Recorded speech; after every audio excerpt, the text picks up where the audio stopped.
तो hi guys, आप सभी का स्वागत है हमारे इस YouTube channel mission free education के अंदर। तो आज की इस वीडियो में हम लोग देखने जा रहे हैं क्लास 11th का चैप्टर नंबर 4, जिसका नाम है एनिमल किंगडम। तो अब इस एनिमल किंगडम के अंदर अब हम लोग पढ़ेंगे कि एनिमल्स का हम लोग इसके अंदर सबसे पहले बेसिस पढ़ेंगे कि किस बेसिस पे हमने इन्हें क्लासीफाई कर रखा है। तो जो एनिमिलिया किंगडम है वो बहुत ही इंपॉर्टेंट चैप्टर भी है और इसके अंदर बेसिकली बहुत ज़्यादा जो क्वेश्चंस आते हैं वो एग्जाम्पल से क्वेश्चन आ रहे होते हैं। अब मैंने एनसीईआरटी की बुक को नहीं खोला है। क्यों नहीं खोला? क्योंकि मैं आपको ये वाला जो पार्ट है बेसिस ऑफ जो क्लासिफिकेशन है इसको मैं आपको यहीं से पढ़ाने वाला हूँ।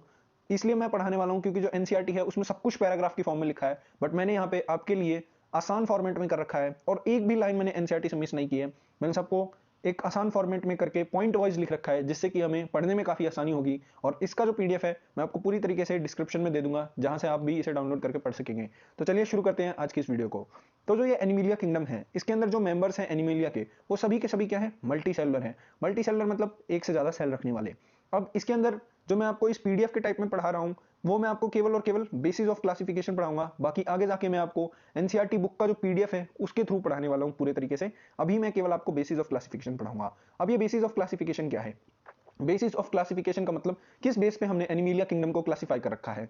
तो कुछ कैटेगरीज है जिनके ऊपर हमने किंगडम एनिमिलिया को क्लासिफाई कर रखा है पूरी तरीके से। तो चलिए आइए उन कैटेगरीज को देख लेते हैं। एक बार हम लोग क्विक देखते हैं कि कौन कौन सी वो कैटेगरीज है। जो फर्स्ट कैटेगरी है उसका नाम है लेवल ऑफ ऑर्गेनाइजेशन, कि उसका लेवल क्या है। वो सेलुलर लेवल है, सेलुलर लेवल पे है, वो टिश्यू लेवल पे है। टिश्यू नहीं है तो उसके आगे कौन सा होता है? टिश्यू के आगे होता है हमारा ऑर्गन। ऑर्गन के भी आगे आता है हमारा ऑर्गन सिस्टम, और ऑर्गन सिस्टम के आगे हमारी आप समझ सकते हैं पूरी की पूरी बॉडी आ जाती है। तो ये कुछ इसका चार्ट होता है। इसी के बेसिस पे हमने इनको कैटेगराइज कर रखा है लेवल ऑफ ऑर्गेनाइजेशन के अंदर। उसके बाद हम पढ़ेंगे कुछ डाइजेस्टिव सिस्टम के बारे में, कंप्लीट और इनकम्प्लीट। उसके बाद हम लोग सर्कुलेटरी सिस्टम के बारे में पढ़ेंगे। इसके बाद हम लोग जो दूसरा हमारा जो पॉइंट आएगा जिस पे हम लोग डिफरेंशिएट करेंगे ऑर्गेनिजम्स को, वो है हमारा सिमेट्री, कि वो कैसे हैं, एसिमेट्रिकल है, रेडियल सिमेट्री है, बाइलेटरल सिमेट्री है। अब इसके बाद हम लोग देखेंगे कि उनके अंदर थर्ड जर्मिनल लेयर प्रेजेंट है या नहीं। थर्ड जर्मिनल लेयर मतलब ये जो मीजोग्लिया है और मीजोडर्म है। तो मैं आपको सब कुछ अभी डिटेल में भी पढ़ाने वाला हूँ। उसके बाद हम लोग देखेंगे कि वो सिलोमेट है, ए सिलोमेट है या फिर सूडो सिलोमेट है। तो मैं आपको यहाँ पे सिलोमेट के बारे में भी पढ़ाऊंगा। ये जस्ट राइट मी राइट फोर्थ। मैं आपको यहाँ पे सबसे पहले सिलोम के बारे में बताऊंगा। अब ये सिलोम क्या है? जो सिलोम है कि जो कैविटी है वो मीजोडर्म से लाइंड है कि नहीं, मतलब मीजोडर्म की लेयर है या नहीं। उसके अंदर मैं आपको सिलोमेट पढ़ाऊंगा। उसके बाद मैं आपको सूडो सिलोमेट पढ़ाऊंगा। उसके बाद मैं आपको ए सिलोमेट पढ़ाऊंगा। चिंता मत करिए, हम इन सबको डिटेल में भी पढ़ेंगे। उसके बाद मैं पढ़ाऊंगा आपको सेगमेंटेशन के बारे में, कि सेगमेंटेशन कैसी है, उसकी बॉडी सेगमेंट्स में डिवाइडेड है या नहीं। उसके बाद मैं आपको बताऊंगा नोटोकॉर्ड के बारे में, यानी उनके अंदर जो स्पाइनल कॉर्ड है वो प्रेजेंट है या नहीं। तो चलिए हम लोग अब एक एक करके डिटेल में पढ़ते हैं। तो मैंने लेवल ऑफ ऑर्गेनाइजेशन आपको बताया। तो लेवल ऑफ ऑर्गेनाइजेशन के अंदर क्या है कि मतलब जो ऑर्गेनिज्म है, मान लीजिए ह्यूमन बींग्स हैं, उनका ऑर्गेनाइजेशन क्या है? उनका जो ऑर्गेनाइजेशन है वो ऑर्गन लेवल ऑर्गेनाइजेशन है, क्योंकि उनके अंदर जो सारे ऑर्गन्स हैं वो एक सिस्टम के तरीके से काम करते हैं। हमारा हार्ट ब्लड को पंप करने में हेल्प करता है, हमारी किडनीज ब्लड को फिल्टर करने में हेल्प करती हैं, हमारी लंग्स गैसियस एक्सचेंज में हेल्प कर रही होती है, हमारा ब्रेन हमें थिंकिंग में मदद कर रहा होता है। तो ये जितने भी ऑर्गन्स हैं सब एक दूसरे की हेल्प कर रहे होते हैं या फिर कह सकते हैं बॉडी को मेंटेन करवा रहे होते हैं पूरी प्रॉपर फंक्शनिंग के लिए। तो उसी तरीके से अगर हम लोग स्पॉन्जेस को देखते हैं, स्पॉन्जेस जो हैं वो बहुत ही छोटे लेवल के ऑर्गेनिज्म एनिमल्स हैं। ऑर्गेनिजम्स अब हम लोग नहीं कहेंगे, अब हम लोग इन्हें एनिमल्स कहेंगे, क्योंकि हम लोग बेसिकली एनिमल किंगडम ही पढ़ रहे हैं। तो जो ये स्पॉन्जेस हैं, मैं एक बार हाइलाइटर का साइज बढ़ा लेता हूँ। अब ये जो स्पॉन्जेस हैं, जो उनका साइज है, साइज के बेसिस पे अगर हम देखें तो स्पॉन्जेस क्या होते हैं, इनका कोई शेप नहीं होता। तो मतलब जो इनकी बॉडी है वो सेलुलर लेवल पे वर्क कर रही है। अभी के लिए आप बस इतना समझ लीजिए कि इनकी जो बॉडी है वो केवल सेल्स पे बेस्ड है। मतलब ये कुछ नहीं है, बस ये सेल्स से जुड़े हुए हैं। एक एक दो मतलब सारे सेल्स जो हैं वो सेम टाइप या फिर कुछ डिफरेंट फंक्शंस को परफॉर्म कर रहे हैं। अब इसके बाद अगर हम सीलन ट्रेट्स की बात करें तो सीलन ट्रेट्स के अंदर जो है वो टिश्यू लेवल ऑफ ऑर्गेनाइजेशन देखने को मिलता है।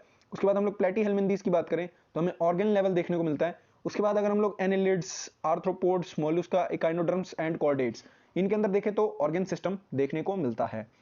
ऑर्गन लेवल क्या होता है मैं आपको ये भी समझा दूं। जो ऑर्गन है कि मतलब एक ही ऑर्गन है वही काम कर रहा है। टिश्यू लेवल पे क्या है, बहुत सारे टिश्यू हैं, अलग अलग टाइप के टिश्यूज हैं, बट टिश्यू लेवल पे काम हो रहा है। अब वहां पे कोई ऑर्गन फॉर्मेशन नहीं हुआ है। और ऑर्गन लेवल में क्या होगा, ऑर्गन का फॉर्मेशन तो हो गया है लेकिन सारे के सारे ऑर्गन्स एक साथ मिलकर के काम नहीं कर पा रहे हैं। और ऑर्गन सिस्टम में होता है कि सभी के सभी ऑर्गन्स जो होते हैं एक साथ मिलकर के काम कर रहे होते हैं, जिससे पूरी बॉडी की फंक्शनिंग हो रही होती है। तो चलिए अब हम लोग देखते हैं complete and incomplete digestive system. हम लोग देखेंगे complete and incomplete digestive system के बारे में। वो digestive system, the digestive system has only single opening, जिसके पास केवल एक ओपनिंग हो बॉडी के बाहर, आउटसाइड द बॉडी, उसको हम, जो कि माउथ और एनस दोनों की तरह काम कर रही है, उसको हम लोग कहते हैं इनकम्प्लीट डाइजेस्टिव सिस्टम। उसको हम लोग कहते हैं इनकम्प्लीट डाइजेस्टिव सिस्टम। और उसका जो एग्जांपल है वो प्लेटीहेल्मिन्थीज है। प्लेटीहेल्मिन्थीज के अंदर हम लोग देखेंगे कि फ्लैटवर्म्स आते हैं, ठीक है। तो मैं आपको एक बार हिंदी में समझा देता हूं। वो डाइजेस्टिव सिस्टम जिसके अंदर केवल एक ओपनिंग हो बॉडी के बाहर, जो कि माउथ और एनस दोनों की तरीके से काम कर रहा है। अब ह्यूमन बीइंग्स के अंदर दो, बॉडी के अंदर टू ओपनिंग्स होती हैं, एक होता है माउथ, एक होता है एनस, जो कि एक में हम इंजेक्शन कर रहे होते हैं, एक के थ्रू हम लोग एक्सक्रीशन कर रहे होते हैं। बट अगर हम लोग प्लेटीहेल्मिन्थीज फाइलम की बात करें तो इसके अंदर एक ही आउट बॉडी के बाहर जो ओपनिंग होती है, जिसको कि माउथ और एनस दोनों कहा जाता है, और यही पूरी तरीके से सारे फंक्शंस परफॉर्म कर रही होती है डाइजेस्टिव सिस्टम के। अब वो digestive system having two openings mouth and anus, उसको हम लोग कहते हैं कंप्लीट डाइजेस्टिव सिस्टम। यानी वो पूरा है, उसके अंदर माउथ भी है, उसके अंदर एनस भी है, उसके लिए दोनों फंक्शन करने के लिए अलग अलग और पूरी तरीके से सिस्टम प्रेजेंट है।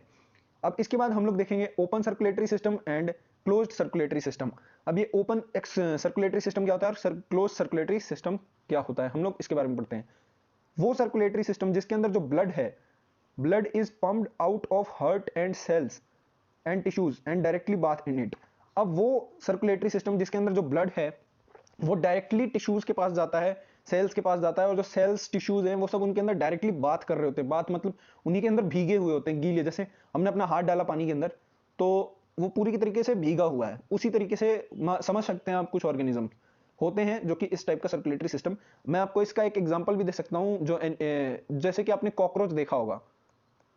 कॉकरोच आपको किस क्लास में आता है या आप आगे चल के पढ़ेंगे, और या फिर आप कमेंट भी कर सकते हैं अभी भी अगर आपको पता हो तो जो कॉकरोच होता है वो, उसके अंदर जो भी जैसे ब्लड सिस्टम होता है उसके अंदर डायरेक्टली जो सेल्स हैं या फिर जो टिश्यूज है उसके पास ब्लड पहुंचता है, उसके अंदर कोई भी आर्टरीज नहीं होती, वेन्स नहीं होती। बट अगर हम लोग ह्यूमन बींग्स, अब क्लोज्ड के ऊपर का मैं पहले ही आपको एग्जांपल दे देता हूं और आप सब जानते भी होंगे, जो कि है ह्यूमन बींग्स।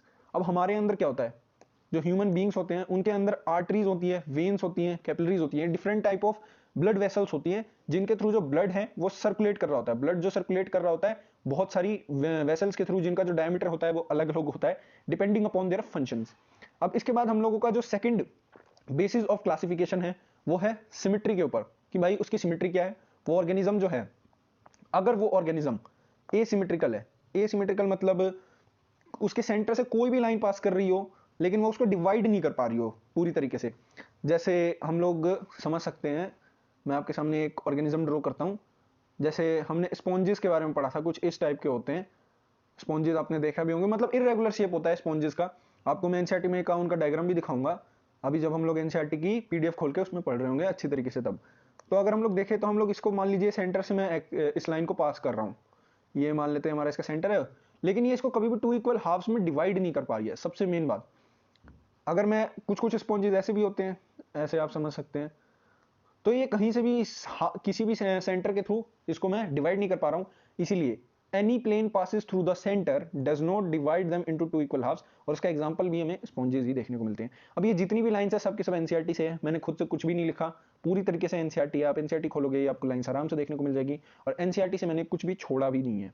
अब इसके बाद हम लोग देखते हैं कि जो दूसरी सिमेट्री होती है उसको हम लोग कहते हैं रेडियल सिमेट्री।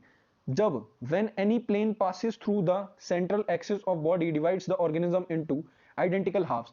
अब मान लीजिए कोई ऑर्गेनिज्म है, ऑर्गेनिज्म जैसे आपने क्रैब देखा होगा, क्रैब का डायग्राम तो मैं अभी नहीं बना सकता, मैं जस्ट एक एग्जांपल में बना दे रहा हूं कि कुछ इस टाइप का क्रैब दिखता होगा, इस टाइप का, बस आप एग्जांपल के लिए देख लीजिए।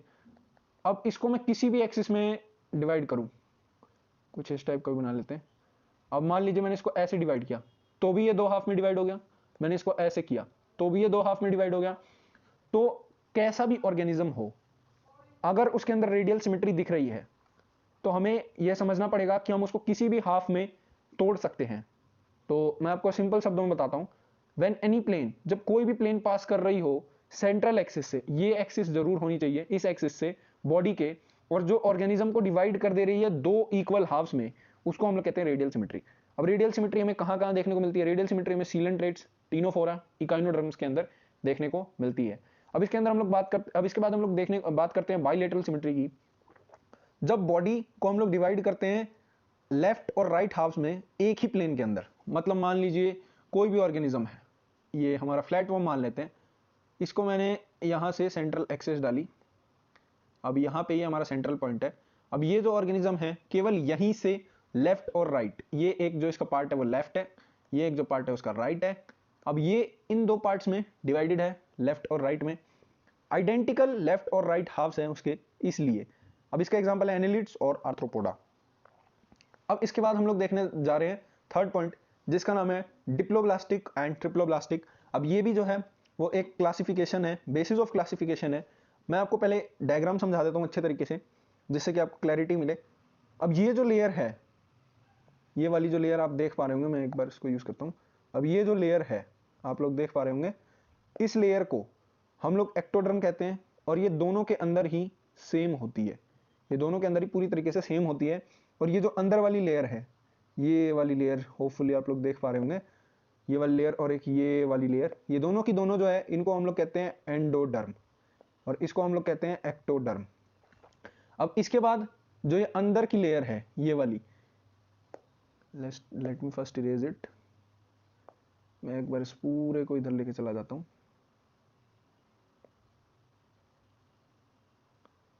या फिर हम लोग इसको इधर ही रखते हैं।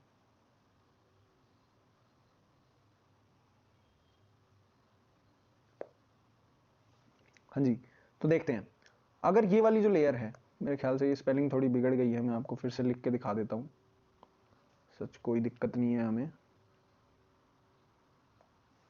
तो जी ये वाली जो लेयर है इसको हम लोग कहते हैं मीजोग्लिया, और ये वाली जो लेयर है जो हमें ये देखने को मिलती है, अच्छा ये पहले से बनी हुई है, इसको हम लोग कहते हैं मीजोडर्म। तो अगर ये वाली लेयर प्रेजेंट है, ये कोई लेयर नहीं है, जस्ट ये डिफरेंशिएशन है दो लेयर्स के बीच में, एक्टोडर्म और एंडोडर्म के बीच में ये एक डिफरेंशिएशन है, ये कोई भी लेयर नहीं है। बट ये जो मीजोडर्म है इसके अंदर कुछ इस टाइप की सेल्स देखने को मिलती है, या फिर इस टाइप का स्ट्रक्चर देखने को मिलता है। तो इस टाइप के स्ट्रक्चर का प्रेजेंस होने की वजह से हम लोग इस वाली लेयर को ट्रिप्लोब्लास्टिक कहते हैं, क्योंकि इसके अंदर अब 3 लेयर प्रेजेंट हो गई, और इस वाली को हम लोग डिप्लोब्लास्टिक कहते हैं। डिप्लोब्लास्टिक एंड ट्रिप्लोब्लास्टिक, वो ऑर्गेनिजम्स जिसके अंदर जो ये वाली लेयर है वो केवल डिफरेंशिएशन का काम कर रही है, जिसका नाम मीजोग्लिया है, उसको हम लोग कहते हैं डिप्लोब्लास्टिक। वो ऑर्गेनिज्म जिनके अंदर ये वाली जो लेयर है वो मीजोडर्म है, पूरी तरीके से डिफरेंशिएटेड लेयर है, उसको हम लोग कहते हैं थर्ड जर्मिनल लेयर, भी हम इसी को कहते हैं मीजोडर्म को, तो उसे हम लोग कहते हैं ट्रिप्लोब्लास्टिक। और इसका जो एग्जांपल है वो सीलेंट्रेट्स है, और इसका जो एग्जांपल है वो प्लेटीहेल्मिन्थीस से लेकर क्वाड्रेट्स तक है। अगर हमारी अब जो चौथा क्लासिफिकेशन है वो हमारा है, बेसिस ऑफ क्लासिफिकेशन है, वो है सीलोम का। अगर बॉडी कैविटी जो कि लाइन अगर मीजोडर्म से लाइंड है तो हम उसे कहते हैं coelom. The body cavity which is lined by mesoderm is called coelom. अब वो एनिमल्स जिनके पास ये सीलोम नाम की जो लेयर है, या फिर कह सकते हैं ये जो बॉडी कैविटी के बीच में मीजोडर्म का प्रेजेंस होता है, इसी को हम लोग सीलोम कहते हैं। अब अगर जो ऑर्गेनिजम्स है जिनके अंदर ये सीलोम प्रेजेंट है, जो मतलब पोजेस करते हैं, जिनके पास होता है, उनको हम लोग सीलोमेट्स कहते हैं। उनका एग्जाम्पल, और आप यहाँ पे एग्जाम्पल्स इस चैप्टर के अंदर आप एग्जाम्पल्स बहुत अच्छे से याद करें, क्योंकि एग्जाम्पल से काफी क्वेश्चंस आते हैं। अब इसके बाद हम देख रहे हैं सूडोसिलोमेट्स। सूडोसिलोमेट्स वो एनिमल्स हैं, वो बॉडी कैविटी है, मतलब वो एनिमल्स की बॉडी कैविटी जिनके अंदर जो मीजोडर्म है वो होता तो है, लेकिन कुछ डिफरेंट टाइप के स्ट्रक्चर्स में प्रेजेंट होता है। अब ये तीनों के जो स्ट्रक्चर है ना, सीलोमेट, सूडोसिलोमेट और ईसिलोमेट, इन सबके जो डायग्राम्स हैं वो अच्छे से एनसीईआरटी में दे रखे हैं। आप एनसीईआरटी बुक को जरूर रेफर करें इन्हें देखने के लिए, आपको बहुत अच्छे से क्लैरिटी मिलेगी। ये जो पाउचेस की फॉर्म में स्कैटर्ड होते हैं सूडोसिलोमेट्स के अंदर, होते तो हैं सीलोम लेकिन पाउचेस की फॉर्म में स्कैटर्ड होते हैं, तो इस वजह से हम लोग मतलब एक सीलोमेट जैसे सीलोम का जो प्रेजेंस होता है उस तरीके से प्रेजेंट ना होने की वजह से हम इनको ही कहने लगते हैं कि ये सूडोसिलोमेट्स हैं। जैसे सूडोफोडिया जिनको हम लोग फॉल्स फीट कहते थे, उसी तरीके से हम लोग इनको भी कहते हैं, और इसका जो एग्जांपल है वो है एस्कीहेल्मिन्थीस। अब इसके बाद हम लोग देखने जा रहे हैं एसिलोमेट्स को। तो अब एसिलोमेट्स जो हैं वो एनिमल्स वो हैं जिनके अंदर जो बॉडी कैविटी है वो पूरी तरीके से प्रेजेंट ही नहीं है, मतलब वो पूरी खत्म है, सीलोम तो है ही नहीं, तो उसका एग्जांपल होता है प्लेटीहेल्मिन्थीस। अब हम लोग पांचवा जो बेसिस ऑफ क्लासिफिकेशन है उसका नाम है सेगमेंटेशन, की बॉडी को किस तरीके से, जैसे कुछ एनिमल्स होते हैं जैसे कि अर्थवॉर्म है, उसकी जो बॉडी है वो एक्सटर्नली भी और इंटरनली भी डिवाइडेड होती है सेगमेंट्स के अंदर, और उसका नाम होता है अर्थवॉर्म्स। तो इस फिनोमिना को हम लोग बेसिकली मेटामेरिज्म कहते हैं, बॉडी का सेगमेंट्स में डिवाइड होना। तो जो ऑर्गेनिज्म जिनके अंदर जो सेगमेंट्स की तरह बॉडी इंटरनली और एक्सटर्नली डिवाइड होती है, उसको वो जो ऑर्गेनिजम्स होते हैं वो सेगमेंटेशन के अंदर आ जाते हैं। अब छठा जो क्लासिफिकेशन पॉइंट है वो है नोटोकोड का प्रेजेंस या फिर अब्सेंस। वो एनिमल्स जिनके अंदर नोटोकोड प्रेजेंट होती है उसको हम लोग कॉर्डेट्स कहते हैं, और एनिमल्स जिनके पास नोटोकोड नहीं होती उनको हम लोग नॉन कॉर्डेट्स कह देते हैं। और इसका एग्जांपल पॉरीफेरा से इकानोडर्म्स है, और इसमें बाकी जो भी बचे हुए हैं। कॉर्डेट्स तो वैसे एक ही फाइलम है, तो ऐसा एग्जांपल रटने की कोई जरूरत ही नहीं है इसमें। अब हम लोग देखने जा रहे हैं क्लासिफिकेशन ऑफ एनिमल्स को। तो क्लासिफिकेशन ऑफ एनिमल्स के अंदर हम लोग देखें तो एनसीईआरटी के अंदर हमें ये वाली बेसिकली एक चार्ट दे रखा है जिसको कि मैं आपको बहुत ही अच्छे से समझाने वाला हूं, और आप भी इसको बहुत अच्छे से याद कर लीजिए क्योंकि ये याद करने में आपको काफ़ी हेल्प करेगी। तो सबसे पहले अगर आप यहाँ देखेंगे तो यहाँ पे किंगडम डिफरेंट जो बेसिस ऑफ क्लासिफिकेशन है वो लिखे गए हैं। पहला जो लिखा गया है वो किंगडम लिखा गया है। किंगडम मतलब कौन सा किंगडम की बात कर रहे हैं, तो वो है Animalia kingdom. First basis of classification यहाँ पे दिया है लेवल ऑफ ऑर्गेनाइजेशन, दूसरा सिमेट्री, तीसरा बॉडी कैविटी कौन सी प्रेजेंट है, और चौथा है वो कौन से फाइलम से वो बिलोंग करता है। तो बेसिकली यहाँ पे तीन ही हमें बेसिस ऑफ क्लासिफिकेशन दिखाए गए हैं, बाकी एक फाइलम है एक किंगडम है। तो अगर हम लोग लेवल ऑफ ऑर्गेनाइजेशन की बात करें तो एनिमिलिया किंगडम जो है वो सेलुलर लेवल ऑफ ऑर्गेनाइजेशन पे भी रहता है, और जो दूसरा है वो टिश्यू है, ऑर्गन है और ऑर्गन सिस्टम है। तो मतलब इन तीनों के अंदर इन्होंने डिवाइड नहीं किया है पूरी तरीके से, तो ये भी एक डीमेरिट हो सकता है इस चार्ट का। यहाँ पे देखें तो ये सेलुलर लेवल ऑफ ऑर्गेनाइजेशन के अंदर हम लोग देखें तो मोस्टली जो एसिमेट्री ही आती है, और जो बॉडी कैविटी होती है वो एसिलोमेट होती है। तो उसके अंदर हम लोग देखें तो एक ही फाइलम आता है जिसका नाम है पॉरीफेरा। अब आप इस तरीके से एक बार पढ़ के देखिए, जो फाइलम को सबसे पहले आप पढ़िए। तो फाइलम के अंदर अगर हम लोग देखें नाइडेरिया फाइलम की बात करें तो नाइडेरिया फाइलम जो है वो एसिलोमेट के अंदर आता है, मतलब कि जो वो नाइडेरिया फाइलम है वो एसिलोमेट है। उसकी बॉडी कैविटी के अंदर मतलब कोई भी सिलोम प्रेजेंट नहीं होता। उसके बाद जो इसकी सिमेट्री है वो रेडियल है। उसके बाद जो ये है वो ऑर्गन टिश्यू या फिर organ system level of organisation bear करता है। तो इस तरीके से पढ़ना ज़्यादा आसान है। मैं आपको बस यही समझाना चाहता था इस चार्ट को, तो आप भी इसी तरीके से पढ़ने का प्रयास करें। उसके बाद अगर हम लोग टीनोफोरा की बात करें तो जो टीनोफोरा है वो भी एज इट इज़ है सीलेंट्रेटा के अंदर। इसके अंदर भी जो बॉडी कैविटी है वो एसिलोमेट है, यानी कोई भी सीलोम प्रेजेंट नहीं है बॉडी कैविटी के बीच में, और जो इसकी सिमेट्री है वो रेडियल है, और जो बॉडी का जो स्ट्रक्चर है वो, या फिर कह सकते हैं कि बॉडी जो लेवल ऑफ ऑर्गेनाइजेशन है वो टिश्यू है, ऑर्गन है या फिर ऑर्गन सिस्टम है। अब अगर हम इसके बाद प्लेटीहेल्मिन्थीस की बात करें तो प्लेटीहेल्मिन्थीस के अंदर जो ये भी जो प्लेटीहेल्मिन्थीस हैं वो भी एसिलोमेट्स हैं, यानी विदाउट बॉडी कैविटीज हैं के अंदर हैं, बट ये जो हैं वो बाइलेटरल सिमेट्री के अंदर आते हैं। और इसके बाद जो इनका ऑर्गन या फिर लेवल ऑफ ऑर्गेनाइजेशन की बात करें तो वो टिश्यू ऑर्गन सिस्टम है। उसके बाद एस्कीहेल्मिन्थीस की बात करें तो ये भी हैं, इनके पास फॉल्स सिलोम होता है, सिलोम होता तो है लेकिन फॉल्स होता है, इसलिए हम इनको सूडोसिलोमेट्स कहते हैं। बट जो सिमेट्री है वो इनके अंदर बाइलेटरल होती है। तो यानी आपने एक चीज देखी कि जो ये सीलेंट्रेटा या फिर टीनोफोरा, आप इनको कह लीजिए, दोनों को हम लोग एक मान के चलते हैं। यानी मान लीजिए टीनोफोरा को मैं लेता हूँ, टीनोफोरा और प्लेटीहेल्मिन्थीस में एक ही डिफरेंस है, और वो क्या है कि उनकी जो सिमेट्री है वो अलग अलग है। लेकिन अगर कोई बात कहे बॉडी कैविटी की तो इन दोनों के अंदर जो बॉडी कैविटी है वो सेम है। तो मतलब ये चार्ट है वो बहुत ही ज़्यादा इंपॉर्टेंट है, ये आपको क्वेश्चन सॉल्व करने में भी बहुत ही ज़्यादा हेल्प करेगा कि कौन सा, और आपको जैसे किसी ने फीचर्स दे दिया कि एक जो ऑर्गेनिज्म है वो एसिलोमेट है, उसकी सिमेट्री रेडियल है, और उसका जो लेवल ऑफ ऑर्गेनाइजेशन है वो टिश्यू है, तो आप उसको फटाफट से बता सकते हैं कि वो ऑर्गेनिज्म या तो सीलेंट्रेटा होगा या फिर टीनोफोरा होगा। आपने कम से कम इतना तो एक्सपेक्टेशन लगा लिया। अब उसके आगे भी उसने कुछ फीचर दे रखे होंगे उस फाइलम के, तो आप उसको पूरी तरीके से बता सकेंगे। अब इसके बाद हम लोग Annelida, arthropoda, Mollusca, Echinodermata, hemichordata, Chordata. अब ये जो इकाइनोडर्मेटा के ऊपर ये स्टार है ना, इसका मैं आपको अभी बताऊंगा, ये यहाँ पे लिखा हुआ है, इसके बारे में भी मैं आपको बताने वाला हूँ। इनके अंदर जो है वो ट्रू सिलोम प्रेजेंट होता है, यानी इन्हें सिलोमेट कहा जाता है, यानी जो ह्यूमन बींग्स है वो भी सिलोमेट होते हैं, इससे आपको ये भी बात पता लगी होगी। इसके बाद जो ये है वो बाइलेटरल सिमेट्री पोजेस करते हैं, और जिनके अंदर लेवल ऑफ ऑर्गेनाइजेशन है वो टिश्यू ऑर्गन या ऑर्गन सिस्टम है। इसके बाद जो ये इकाइनोडर्मेटा के ऊपर स्टार है उसको आप अच्छे से पढ़िए। इसका मतलब है कि इकाइनोडर्मेटा जो है वो एग्जिबिट कर सकता है radial as well as bilateral symmetry, depending upon the stage, कि उसकी स्टेज कैसी है, वो लो स्टेज में है, वो हाई स्टेज में है, वो डिपेंडेंसी होती है। अब ये जो क्लासिफिकेशन है उसके बाद हम लोग अब देखेंगे पहला फाइलम जिसका नाम है पॉरीफेरा। अब ये जो फाइलम है अपने आप में ही बहुत इंपॉर्टेंट है, क्योंकि ये जस्ट एक स्टार्टिंग फाइलम है, तो आपको इसे काफ़ी ध्यान से पढ़ना चाहिए। तो चलिए अब इसको स्टार्ट करते हैं। कॉमनली जो कहलाते हैं वो स्पॉन्जिस कहलाते हैं। अब इसके बाद जो इनकी ये जो है वो जनरली मरीन होते हैं, या फिर जनरली तो ये मरीन होते हैं, मोस्टली एसिमेट्रिकल। अब आप एक काम कीजिए, आप एनसीईआरटी पे जब इसे पढ़ेंगे तो आप एक हाइलाइटर ले लीजिए और आप केवल इंपॉर्टेंट चीज़ों को अंडरलाइन करते हाईलाइट करते जाइए। कॉमनली नोन एज स्पॉन्जेस, यानी इन्हें कॉमन में स्पॉन्जेस कहा जाता है। हाइलाइटर का कलर मैं एक बार येलो कर लेता हूँ। और ये जो हैं जनरली मरीन होते हैं, यानी ज़्यादातर पानी में मिलते हैं, खारे पानी में मिलते हैं। इसके बाद जो ये हैं वो मोस्टली एसिमेट्रिकल हैं। उसके बाद ये जो हैं प्रिमिटिव मल्टीसेलुलर एनिमल्स हैं जिनके पास सेलुलर लेवल ऑफ ऑर्गेनाइजेशन है। अब इसको आपको हाईलाइट करने की जरूरत नहीं है कि ये प्रिमिटिव मल्टीसेलुलर एनिमल्स है। एनिमल्स के अंदर जितने ऑर्गेनिज्म है सबके सब ही मल्टीसेलुलर है, तो इसको हाईलाइट करके क्या फायदा है। आप उसको हाईलाइट कीजिए जो इसके मेन एकदम सटीक फंक्शंस हैं, सटीक फीचर्स हैं, जैसे कि सेलुलर लेवल ऑफ ऑर्गेनाइजेशन हो गया, मोस्टली सिमेट्रिकल होते हैं, जनरली मरीन। कई बार बच्चे इसे छोड़ देते हैं कि जनरली मरीन है तो क्या हुआ, इसको नहीं करते अंडरलाइन, ये बहुत इंपॉर्टेंट है, कई बार पूछ भी दिया जाता है।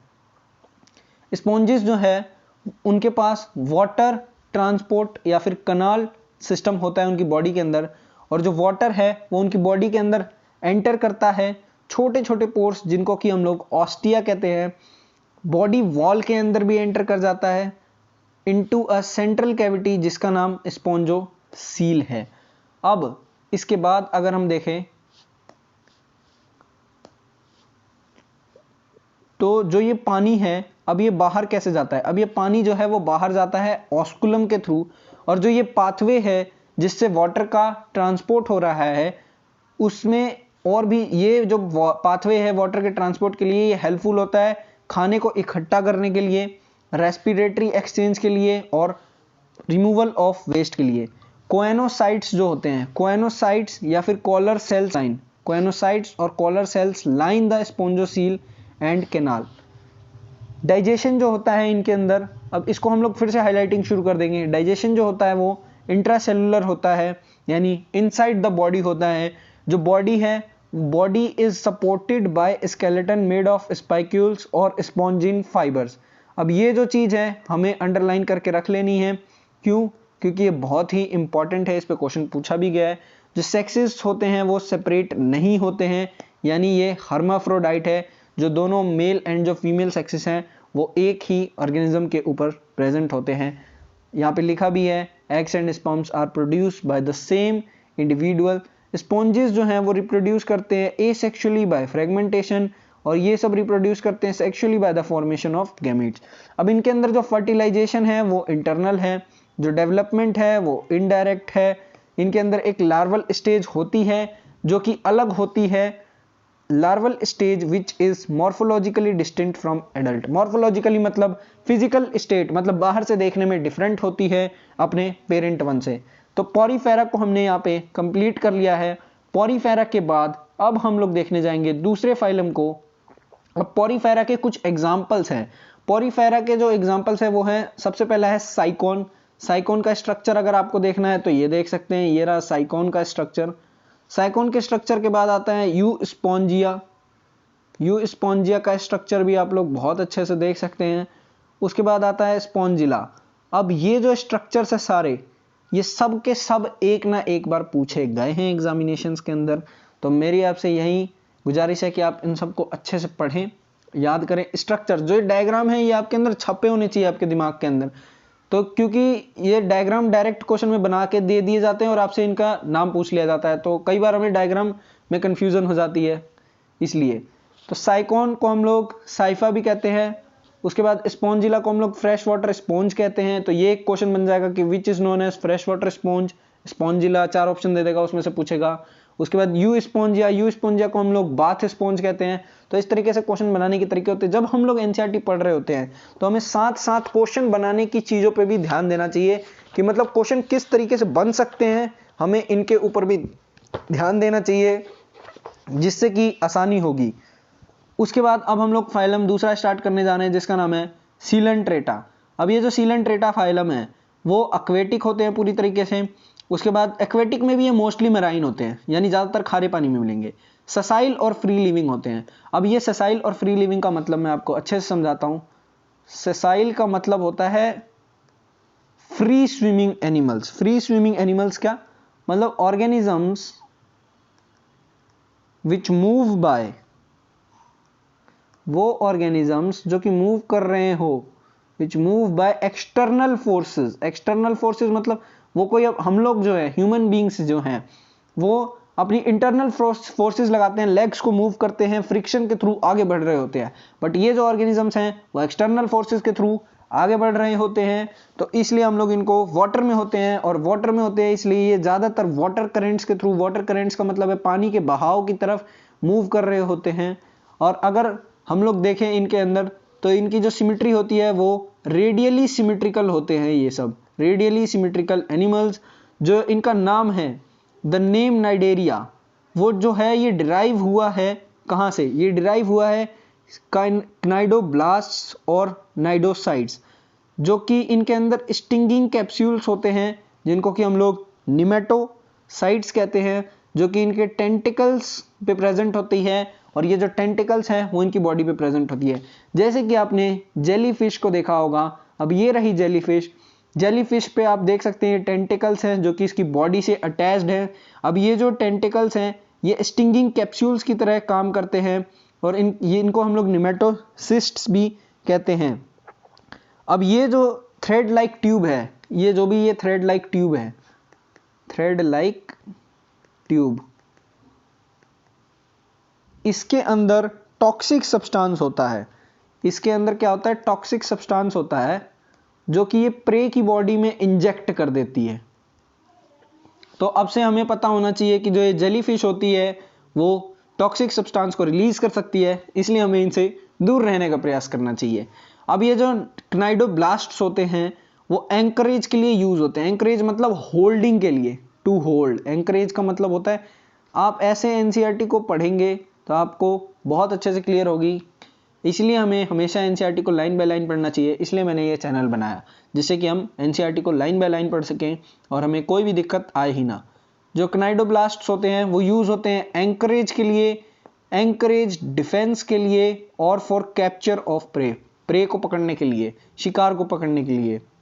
अब जो नाइडेरियंस होते हैं वो टिश्यू लेवल ऑफ ऑर्गेनाइजेशन को एग्जिबिट कर रहे होते हैं, टिश्यू लेवल ऑफ ऑर्गेनाइजेशन को, और ये डिप्लोब्लास्टिक होते हैं, यानी इनके अंदर जो थर्ड जर्मिनल लेयर होती है वो अब्सेंट होती है, जिसे हम लोग मीजोग्लिया भी कहते हैं। इनके पास सेंट्रल गैस्ट्रो वेसिकुलर कैविटी होती है, जो कि सिंगल ओपनिंग के थ्रू चल रही होती है, जो कि माउथ के ऊपर प्रेजेंट होती है, जिसको हाइपोस्टोम कहते हैं। Central gastrovascular cavity with a single opening mouth, जिसको कि हम लोग हाइपोस्टोम कहते हैं। अब इसके बाद जो इसका डाइजेशन है वो एक्स्ट्रा सेलुलर होता है और इंट्रा सेलुलर भी हो सकता है। कुछ नाइडेरियंस जो होते हैं जैसे कि coral, some of cnidarians examples coral have a skeleton composed of calcium carbonate. कुछ नाइडेरियंस के पास जो स्केलेटन होता है वो कैल्शियम कार्बोनेट का बना हुआ होता है, और एग्जाम्पल में आते हैं कोरल्स। जो नाइडेरियंस होते हैं उनके पास दो बेसिक बॉडी फॉर्म्स होती है। Cnidarians exhibit two basic body forms, polyp and medusa. जो फॉर्मर होता है वो सेसाइल होता है। फॉर्मर यानी जो देने वाला होता है वो सेसाइल होता है, यानी फ्री लिविंग, फ्री स्विमिंग होता है। सेसाइल का मतलब आप सिंपल वर्ड में ध्यान रख सकते हैं, फ्री स्विमिंग। और सिलिंड्रिकल फॉर्म होता है, वो होता है हाइड्रा, एडेम्सिया एक्सेट्रा। उसके बाद जो वेयरएस अगर हम देखें तो लेटर जो होता है वो अम्ब्रेला शेप्ड होता है। Latter is umbrella shaped and free swimming like Aurelia और जेलीफिश। अब वो नाइडेरियंस जिनकी जो बॉडी होती है वो दोनों फॉर्म एग्जिबिट कर रही होती है, ऑल्टरनेशन ऑफ जनरेशन एग्जिबिट कर रही होती है। Cnidarians which exhibit both forms, alternation of generation, metagenesis, that is polyps produce medusa asexually and medusa produce polyps sexually. अब ये जो पॉलिप्स हैं वो मेड्यूसा को प्रोड्यूस करते हैं एसेक्सुअली, और जो ये मेड्यूसा है वो पॉलिप्स को प्रोड्यूस करती है सेक्सुअली। और इनके जो एग्जाम्पल है वो भी दे रखे हैं, जैसे ओबेलिया। ओबेलिया जो है वो दोनों जनरेशन एग्जिबिट कर रही होती है, जो कि हो गई जैसे मेटाजेनेसिस कर रही होती है ओबेलिया। ये क्वेश्चन भी आया गया है कि कौन सा क्या कहते हैं नाइडेरिया है जो कि एग्जिबिट कर रहा होता है मेटाजेनेसिस को, तो उसका नाम है ओबेलिया। अब इसके एग्जाम्पल है Physalia, Portuguese man of war. अब ये क्वेश्चन डायरेक्ट पूछे जाते हैं। एडेम्सिया, सी एनिमोन कहते हैं इसे। उसके बाद पेनेट्यूला, सी पेन कहते हैं इसे। जॉर्जोनिया, सी फैन कहते हैं इसे। मीनडीरेना, ब्रेन कोरल कहते हैं इसे। अब ये जो एग्जाम्पल्स हैं आपको बहुत अच्छे तरीके से रटे हुए होने चाहिए, क्योंकि इन पे क्वेश्चंस आते ही हैं।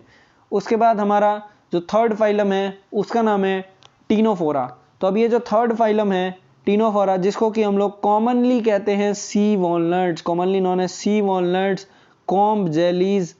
अब ये जो है ये एक्सक्लूसिवली मरीन होती है। एक्सक्लूसिवली मरीन का मतलब क्या हो गया कि बहुत कम ही ये आपको मरीन देखने को मिलेंगी। एक्सक्लूसिव का मतलब हो जाता है बहुत कम। और इनकी जो सिमेट्री है वो रेडियल सिमेट्रिकल होते हैं। ये डिप्लोब्लास्टिक होते हैं। डिप्लोब्लास्टिक यानी इनके अंदर जो थर्ड जर्मिनल लेयर है वो प्रेजेंट नहीं होती है।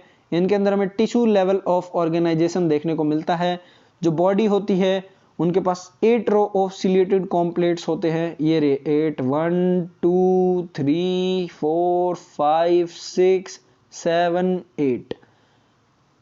The body bears 8 external row of ciliated comb plates जो कि हेल्प करती है लोकोमोशन के अंदर। अब ये जो डाइजेशन करते हैं वो एक्स्ट्रा सेलुलर होता है और इंट्रा सेलुलर भी हो सकता है। अब इनके अंदर एक बहुत ही खास प्रॉपर्टी है जिसके ऊपर बार बार क्वेश्चंस पूछे गए हैं, वो है बायोल्यूमिनेसेंस। ये जो प्रॉपर्टी है लिविंग ऑर्गेनिज्म की लाइट को इमिट करने की है, यानी लाइट को प्रोड्यूस करने की है, जो कि टीनोफोर्स के अंदर ही देखने को मिलती है और किसी भी किंगडम के अंदर देखने को और किसी भी फाइलम के अंदर देखने को नहीं मिलती। अब इसके अंदर जो सेक्सेस हैं वो सेपरेट नहीं होते, यानी कि ये भी हैं हर्माफ्रोडाइट। अब इनके अंदर जो रिप्रोडक्शन है वो सेक्सुअल मीन्स से ही होता है केवल, कोई भी एसेक्सुअल मीन्स नहीं है। अब फर्टिलाइजेशन जो होता है वो एक्सटर्नल होता है और डेवलपमेंट इनडायरेक्ट होता है। इनडायरेक्ट डेवलपमेंट का मतलब भी मैं आपको भी समझा देता हूँ। मेरे आपने अब तक नहीं समझा होगा कि इनडायरेक्ट डेवलपमेंट का मतलब क्या होता है। इनडायरेक्ट डेवलपमेंट का मतलब होता है कि लार्वल स्टेज का प्रेजेंट होना। लार्वल स्टेज वो स्टेज होती है जब जो पेरेंट ऑर्गेनिज्म है और जो यंग वन है उन दोनों के अंदर जो लाइव एग्जिस्ट कर रही होती है। अब अगर इसका एग्जांपल देखें तो प्लूरा, ब्रांकिया और सी टिनोप्लाना। अब इसके बाद हम लोग चौथा फाइलम देखने जा रहे हैं। अब आपको लग रहा होगा कि हम लोग इतनी तेजी से फाइलम्स को कैसे कवर कर रहे हैं, बट मैं आपको बताना चाहूंगा कि ये फाइलम्स हैं ही इतने इजी कि हम लोग इसको बहुत तेजी से कवर कर पा रहे हैं।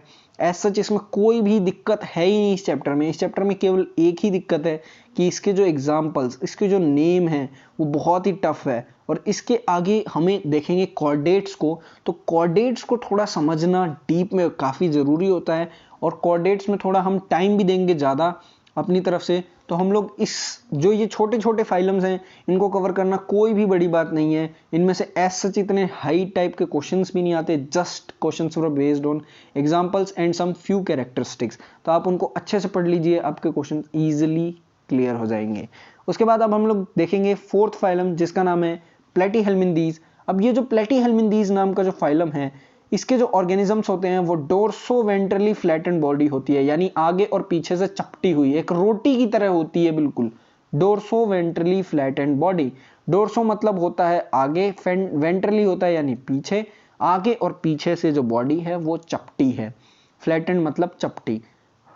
तो जो इस वजह से इसके अंदर जो होते हैं फ्लैटवर्म्स, इसीलिए हम इन्हें प्लेटीहेल्मिन्थीज को फ्लैटवर्म्स भी कहा जाता है। ये जो है ज्यादातर एंडोपैरासाइट्स होते हैं। एंडोपैरासाइट्स वो पैरासाइट्स होते हैं जो हमारी बॉडी के अंदर, जो कि जैसे ह्यूमन बींग्स के अंदर भी बहुत सारे मिलते हैं, फ्लैटवर्म्स हमारी बॉडी के अंदर भी है। एक होता है जिसका नाम है ट्राइपेनोसोमा। अब ये एक क्वेश्चन है, ये कहीं भी नहीं लिखा होता, बहुत जगह एग्जाम्पल के रूप में एनसीईआरटी ने लिख रखा है।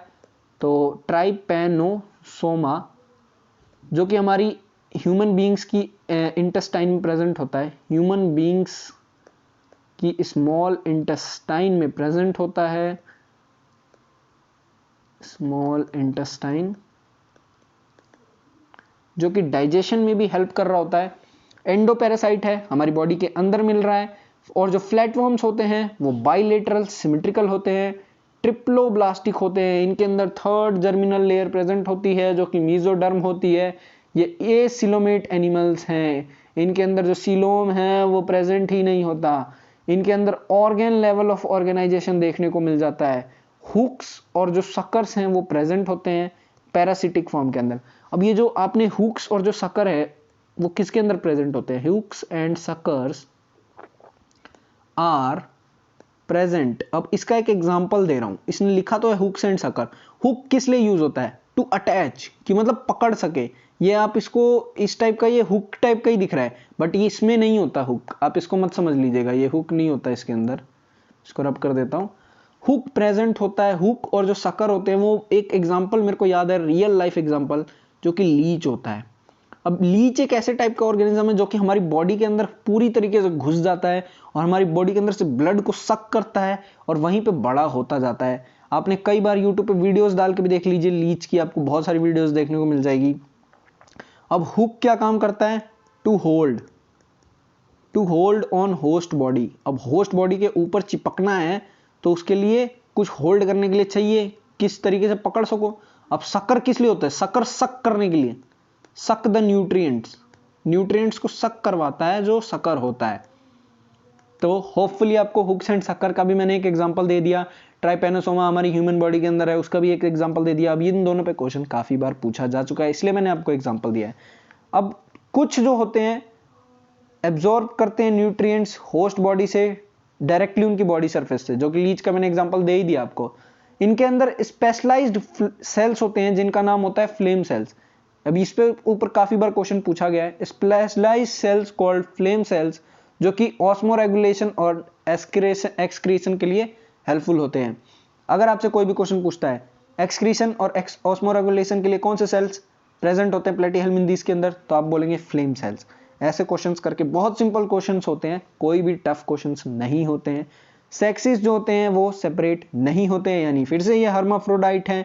अगर सेक्सेस सेपरेट नहीं होते तो हम इनको हर्माफ्रोडाइट कहते हैं। और जो फर्टिलाइजेशन जो होता है वो इनके अंदर इंटरनल होता है।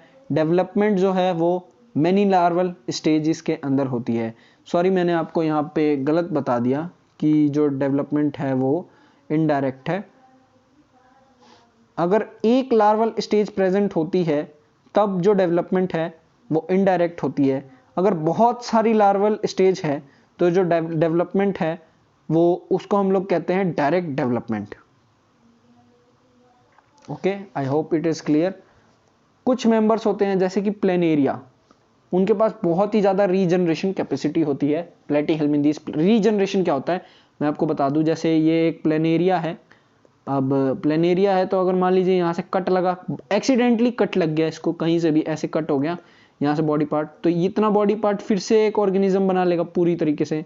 अब ये जो बीच का बॉडी पार्ट है ये भी एक ऑर्गेनिज्म बना लेगा पूरी तरीके से। अब ये जो नीचे का बॉडी पार्ट है ये भी पूरी तरीके से एक ऑर्गेनिज्म बना। इसको हम लोग कहते हैं रीजनरेशन के अंदर जाना, रीजनरेशन के अंदर चले जाते हैं। अब इसका जो एग्जांपल है टेनिया है जिसको हम लोग टेपवर्म कहते हैं, फेसिओलिया है जिसको हम लोग लिवर फ्लूक कहते हैं। अब इसके बाद हम लोग देखने जा रहे हैं फाइलम एस्की हेल्मिन्थेस को। तो जो फाइलम एस्की हेल्मिन्थेस हैं ये भी मतलब आप कह सकते हैं एक सांप टाइप के होते हैं। मतलब सांप जैसा तो एक्सटेंसिव स्ट्रक्चर नहीं होता, but they are like the snakes. जो बॉडी होती है एस्की हेल्मिन्थेस की वो सर्कुलर होती है और क्रॉस सेक्शन देखने को मिलता है हमें इनके अंदर, तो इस वजह से इनको राउंड वर्म कहते हैं। हम लोग ऊपर वाले को फ्लैट वर्म क्यों कह रहे थे? क्योंकि उनकी आगे और पीछे से बॉडी चपटी थी, रोटी की तरह थी बिल्कुल, मतलब किसी ने ऐसे आगे और पीछे से दबा दिया हो बस। और इनकी जो बॉडी होती है वो सर्कुलर होती है, पाइप टाइप की कह सकते हैं आप। ये फ्री लिविंग होते हैं, मतलब किसी पे डिपेंडेंट नहीं होते। एक्वेटिक होते हैं, पानी के अंदर मिलेंगे। टेरेस्ट्रियल भी हो सकते हैं और पैरासिटिक भी हो सकते हैं प्लांट्स एंड एनिमल्स के अंदर। फ्री लिविंग भी हो सकते हैं, एक्वेटिक भी हो सकते हैं, टेरेस्ट्रियल भी हो सकते हैं, पैरासिटिक भी हो सकते हैं प्लांट्स के और एनिमल्स के अंदर। राउंड वर्म्स जो होते हैं उनके पास organ system level of body होती है, यानी काफ़ी एडवांस हैं ऑर्गेनिजम्स, और इनके अंदर बायलेटरल सिमेट्री देखने को मिलती है। ट्रिप्लोब्लास्टिक होती है, थर्ड जर्मिनल लेयर प्रेजेंट है। सूडोसिलोमेट है, यानी जो हमारे क्या कहते हैं सिलोम है वो प्रेजेंट हैं पाउचेस की फॉर्म में, स्कैटर्ड है बेसिकली। उसके बाद जो एलिमेंट्री कैनाल है वो कंप्लीट होती है, वेल डेवलप्ड होती है। सबसे इंपॉर्टेंट वेल डेवलप्ड है, मस्कुलर फेरिंग्स हैं इसके अंदर। अब ये जो है इससे पता लगता है कि इवोल्यूशन काफी अच्छे से हो रहा है। इनके अंदर एक एक्सक्रीटरी ट्यूब भी होती है जो कि बॉडी वेस्ट को रिमूव कर रही होती है, और इनके अंदर एक्सक्रीटरी पोर भी प्रेजेंट होता है। सेक्सेस जो हैं वो सेपरेट होते हैं। अगर जो सेक्सेस हैं वो सेपरेट हैं तो उनको डायोशियस कहते हैं, अगर सेक्सेस सेपरेट नहीं है तो उनको मोनोशियस भी कहते हैं और हर्माफ्रोडाइट भी कहते हैं। That is males and female are distinct. जो मेल्स होती हैं वो लॉन्गर होती है, सॉरी जो फीमेल्स होती हैं वो लॉन्गर होती हैं मेल्स से, और जो फर्टिलाइजेशन होता है वो इंटरनल होता है। फर्टिलाइजेशन इज इंटरनल और जो डेवलपमेंट होता है वो डायरेक्ट भी हो सकता है, यानी डायरेक्ट आपको यंग वन मिलेगा, या फिर यंग वन यानी बिल्कुल same as not as the parent but एक छोटा मिलेगा। बट ये जो है डेवलपमेंट वो इनडायरेक्ट भी हो सकती है, यानी बहुत सारे लार्वल स्टेज में हो रही हो, जैसा कि बटरफ्लाई में हमें लार्वल स्टेज देखने को मिलता है।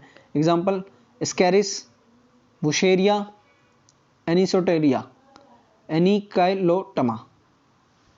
तो नाम है, बहुत डिफिकल्ट नेम्स भी आते हैं, तो हमें बस लिख लिख के अगर आप नाम को याद करेंगे तो बहुत आसानी हो जाएगी। ये मेल और फीमेल का स्ट्रक्चर बना रखा है, और एस्की हेलमिंथीज जिसके अंदर राउंड वॉर्म्स हैं। तो अब हम लोग देखेंगे एस्की हेलमिंथीज को। तो एस्की हेलमिंथीज के जो बॉडी होती है वो सर्कुलर होती है, जिसके अंदर क्रॉस सेक्शंस होते हैं। एक आप इसे समझ सकते हैं, जो एस्की हेलमिंथीज की जो बॉडी होती है वो वायर जैसी होती है, जैसा कि आप यहाँ पर देख पा रहे होंगे। जो इनकी बॉडी है वो just look like a wire, और इसी वजह से जो इनका नाम है राउंड वॉर्म्स भी पड़ गया है। ये जो होते हैं वो फ्री लिविंग होते हैं। फ्री लिविंग यानी फ्रीली आपको इन्वायरमेंट में भी देखने को मिल जाएंगे, यानी किसी भी ऑर्गेनिज्म के ऊपर डिपेंड नहीं करेंगे या फिर कहीं भी डिपेंड नहीं करेंगे। ये एक्वेटिक भी हो सकते हैं, टेरेस्ट्रियल भी हो सकते हैं और पैरासिटिक भी हो सकते हैं। पैरासिटिक ये प्लांट्स पे भी हो सकते हैं और एनिमल्स पर भी हो सकते हैं। राउंड वॉर्म्स जो होते हैं उनके पास जो ऑर्गेन सिस्टम लेवल का बॉडी ऑर्गेनाइजेशन होता है, एंड ये जो होते हैं बाइलेटरली सिमेट्रिकल होते हैं। बाइलेटरली सिमेट्रिकल का मतलब मैंने आपको बेसिस ऑफ क्लासिफिकेशन के अंदर पूरी तरीके से समझा रखा है। और ये जो होते हैं ट्रिप्लोब्लास्टिक होते हैं। ट्रिप्लोब्लास्टिक का मतलब जो थर्ड लेयर है वो प्रेजेंट होती है। जो थर्ड लेयर है उसका नाम होता है मीजोडर्म, और ये सूडोसिलोमेट होते हैं। सूडोसिलोमेट का मतलब जो सीलोम, जो बॉडी कैविटी होती है वो फैली हुई होती है, अच्छे से नहीं होती है। इनके अंदर जो एलिमेंट्री कैनाल होती है वो पूरी तरीके से कंप्लीट होती है, जिसके अंदर इनके पास मस्कुलर फेरिंग्स भी होता है। तो ये एक इम्पॉर्टेंट पॉइंट है कि इनके पास मस्कुलर फेरिंग्स भी प्रेजेंट होता है। इनके पास एक्सक्रीटरी ट्यूब होती है, जिसके थ्रू ये जो भी वेस्ट है उसको रिमूव कर रहे होते हैं। एक्सक्रीटरी ट्यूब होती है, ट्यूब के आगे पोर होता है, जिसके थ्रू जो होता है बॉडी का वेस्ट जो है वो बाहर जा रहा होता है। सेक्सिस जो होते हैं वो सेपरेट होते हैं, तो इसलिए हम इन्हें डायोशियस कहते हैं। अगर सेप्सिस सेपरेट नहीं होते तो हम इन्हें मोनोशियस कहते हैं, और अगर ये डायोशियस हैं तो हम इन्हें हर्माफ्रोडाइट भी कहते हैं। मेल्स और जो फीमेल सेक्सेस हैं वो डिस्टिंक्ट होंगे, अलग अलग ऑर्गेनिज्म पे प्रेजेंट होंगे। और जो फीमेल्स होती हैं वो थोड़ी सी ज़्यादा बड़ी होती हैं मेल्स से, जैसा कि आप यहाँ पर देख पा रहे होंगे। Female is much more greater than the male. तो मैं इसको इरेज कर देता हूँ। अब इसके बाद जो फर्टिलाइजेशन जो होता है वो इंटरनल होता है। फर्टिलाइजेशन इंटरनल होने के बाद जो डेवलपमेंट जो होता है वो डायरेक्ट होता है। अब डायरेक्ट डेवलपमेंट का मतलब क्या है? डायरेक्टली यंग वंस का मिलने को कहते हैं डायरेक्ट डेवलपमेंट। अगर इनडायरेक्ट डेवलपमेंट होता तो इसका मतलब है कि ये यंग वन ना होके एडल्ट बॉडी से डिफरेंट बॉडी का बर्थ होना, उसे हम लोग कहते हैं इनडायरेक्ट डेवलपमेंट। और जो डेवलपमेंट है वो इसमें इनडायरेक्ट भी हो सकती है। यहाँ पे साइड में छोटा सा करके लिखा है बट कई बार ध्यान नहीं जाता है। एग्जाम्पल्स में एस्केरिस इसका एक एग्जाम्पल है। एस्केरिस के बाद हम लोग देखें, एस्केरिस को हम लोग राउंड वॉर्म कहते हैं। वुशेरिया भी एक इसका एग्जाम्पल है जिसको हम लोग फिलेरी वॉर्म कहते हैं। एंक्लोस्टोमा जिसको हम लोग हुक वॉर्म कहते हैं। इसके बाद अब ये खत्म होने के बाद अब हम लोग स्टार्ट करेंगे फाइलम एनेलिडा को। तो फाइलम एनेलिडा भी अपने आप में एक इम्पॉर्टेंट फाइलम है, तो चलिए इसे स्टार्ट करते हैं। जो फाइलम एनेलिडा के जो ऑर्गेनिजम्स होते हैं या फिर एनिमल्स होते हैं वो एक्वेटिक होते हैं। एक्वेटिक के अंदर ये मरीन और फ्रेश वाटर दोनों ही होते हैं, और एक्वेटिक के साथ साथ ये टेरेस्ट्रियल भी होते हैं, साथ ही में ये फ्री लिविंग भी होते हैं और कुछ टाइम पे पैरासिटिक भी होते हैं। अब इतनी सारी जगह मिलने की वजह से, यानी इससे पता लगता है कि ये हमें पानी के अंदर भी पूरी तरीके से देखने को मिलते हैं, पानी के साथ साथ ये हमें ज़मीन पर भी देखने को मिलते हैं, और ये फ्री लिविंग भी रह सकते हैं और साथ साथ ये पैरासिटिक भी होते हैं। तो इस वजह से हम इन्हें कॉस्मोपॉलिटियन इन नेचर भी कह सकते हैं, जैसा कि हमने फंजाई को कहा था। अब ये जो हैं एग्जिबिट करते हैं organ system level of body organisation, यानी इनकी जो बॉडी है उनके अंदर ऑर्गेन्स का सिस्टम कोऑर्डिनेटेड वे में चल रहा होता है। जैसे कि हमारी बॉडी में फंक्शंस परफॉर्म हो रहे होते हैं। और ये जो है बाइलेटरल सिमेट्री को एग्जिबिट करते हैं। ये ट्रिप्लोब्लास्टिक होते हैं, यानी थर्ड जो लेयर होती है वो पूरी तरीके से डिफरेंशिएटेड होती है, जिसका नाम मीजोडर्म होता है। और ये मेटामेरिकली सेगमेंटेड होती है इनकी बॉडी, यानी ये मेटामेरिज्म को शो कर रहे होते हैं। जैसा कि आप देख सकते हैं ये स्पाइक्स में कटी हुई है बॉडी, एक एक अलग अलग, यानी सर्कुलर रिंग की तरह कटी हुई है। तो हम लोग इसीलिए इसको मेटामेरिकली सेगमेंटेड कहते हैं। जैसा कि हमने अभी पीछे वाले फाइलम में भी पढ़ा था, कौन सा वो फाइलम था आप मेरे को ज़रूर बताएं। उस फाइलम का नाम था प्लेटीहेल्मिन्थीज, जिसके अंदर क्या आते थे, फ्लैट वॉर्म्स आते थे। और वही सेम चीज़ हमें एनेलिडा के अंदर भी देखने को मिलती है। जो बॉडी है वो मेटामेरिकली सेगमेंटेड होती है। और मेटामेरिकली सेगमेंटेड फिनोमिना को क्या कहते हैं यह आप हमें कमेंट करके बताएं। और ये जो एनिमल्स होते हैं वो सीलोमेट एनिमल्स होते हैं, यानी जो सीलोम है वो प्रेजेंट होता है पूरी तरीके से। और जो बॉडी सरफेस होता है वो सेगमेंट्स में यानी मेटामर्स में कटा हुआ होता है, जैसा कि मैंने आपको अभी मेटामेरिकली सेगमेंटेड में बताया। अब ये जो फाइलम है इसका नाम एनेलिडा इसलिए पड़ा क्योंकि एनेलस का मतलब होता है लिटिल रिंग, और इस वजह से इसका नाम जो है एनेलिडा पड़ गया। ये जो है लॉन्गिट्यूडनल और सर्कुलर मसल्स को पोजेस करते हैं, जिस वजह से longitudinal and circular muscles are present through which help in locomotion. इन सर्कुलर और लॉन्गिट्यूडनल मसल्स के होने की वजह से ये लोकोमोशन शो करते हैं, और लोकोमोशन शो करने से ये इधर उधर मूवमेंट भी कर पाते हैं। अब ये जो है एक्वेटिक एनेलिड्स जो होते हैं, एक्वेटिक एनेलिड्स जैसे एक एग्जांपल ले तो एक्वेटिक एनेलिड्स का एक एग्जांपल है नेरेइस, एक एक्वेटिक एनेलिड है जो कि लेटरल अपेंडेजेस पोजेस करता है। लेटरल अपेंडेजेस का मतलब क्या, लेटरल अपेंडेजेस का मतलब कि ये जो है आगे फ्रंट साइड पे लिम्ब्स होते हैं। अपेंडेजेस का मतलब आप समझ सकते हैं लिम्ब्स, जैसे हमारे हाथ पैर होते हैं उसी तरीके से अपेंडेजेस कहा जाता है। और यहाँ पे ये इसकी बात की जा रही है मेरे ख्याल से। जी हाँ, आप देख पा रहे हो पहले का नाम जो है नेरेइस ही रखा गया है, और ये जो छोटे छोटे पाँव लिम्ब्स जैसे स्ट्रक्चर है इनको जो नाम दिया गया है वो पैरापोडिया दिया गया है। तो आप यहाँ पे डायग्राम को जरूर रेफर किया कीजिए जब भी आप एनसीईआरटी को पढ़ें। इसका नाम पैरापोडिया है जो कि हेल्प करता है स्विमिंग के अंदर। अब इनके पास जो सर्कुलेटरी सिस्टम होता है वो क्लोज्ड सर्कुलेटरी सिस्टम प्रेजेंट होता है, यानी इसके अंदर कोई भी ऑर्गेनिजम्स मतलब इसके अंदर प्रॉपर ब्लड वेसल्स होती है। नेफ्रीडिया होता है इनके अंदर present for osmoregulation and excretion के लिए। अब ऑस्मोरेगुलेशन का मतलब मैं आपको बता दूं, ऑस्मोरेगुलेशन का मतलब होता है वाटर का बैलेंस बनाए रखना बॉडी के अंदर, उसी को ऑस्मोरेगुलेशन कहा जाता है। न्यूरल सिस्टम की बात करें तो न्यूरल सिस्टम पेड गैंग्लिया होता है, सिंगुलरली हम उसे गैंग्लियन कहते हैं। अब इसके बारे में हम लोग लास्ट सेकंड चैप्टर में पढ़ेंगे, जब न्यूरल कंट्रोल एंड कोऑर्डिनेशन की बात आएगी तब हम लोग इसको बहुत अच्छे से पढ़ेंगे, जो कि डबल वेंट्रल नर्व कोड बना रहा होता है।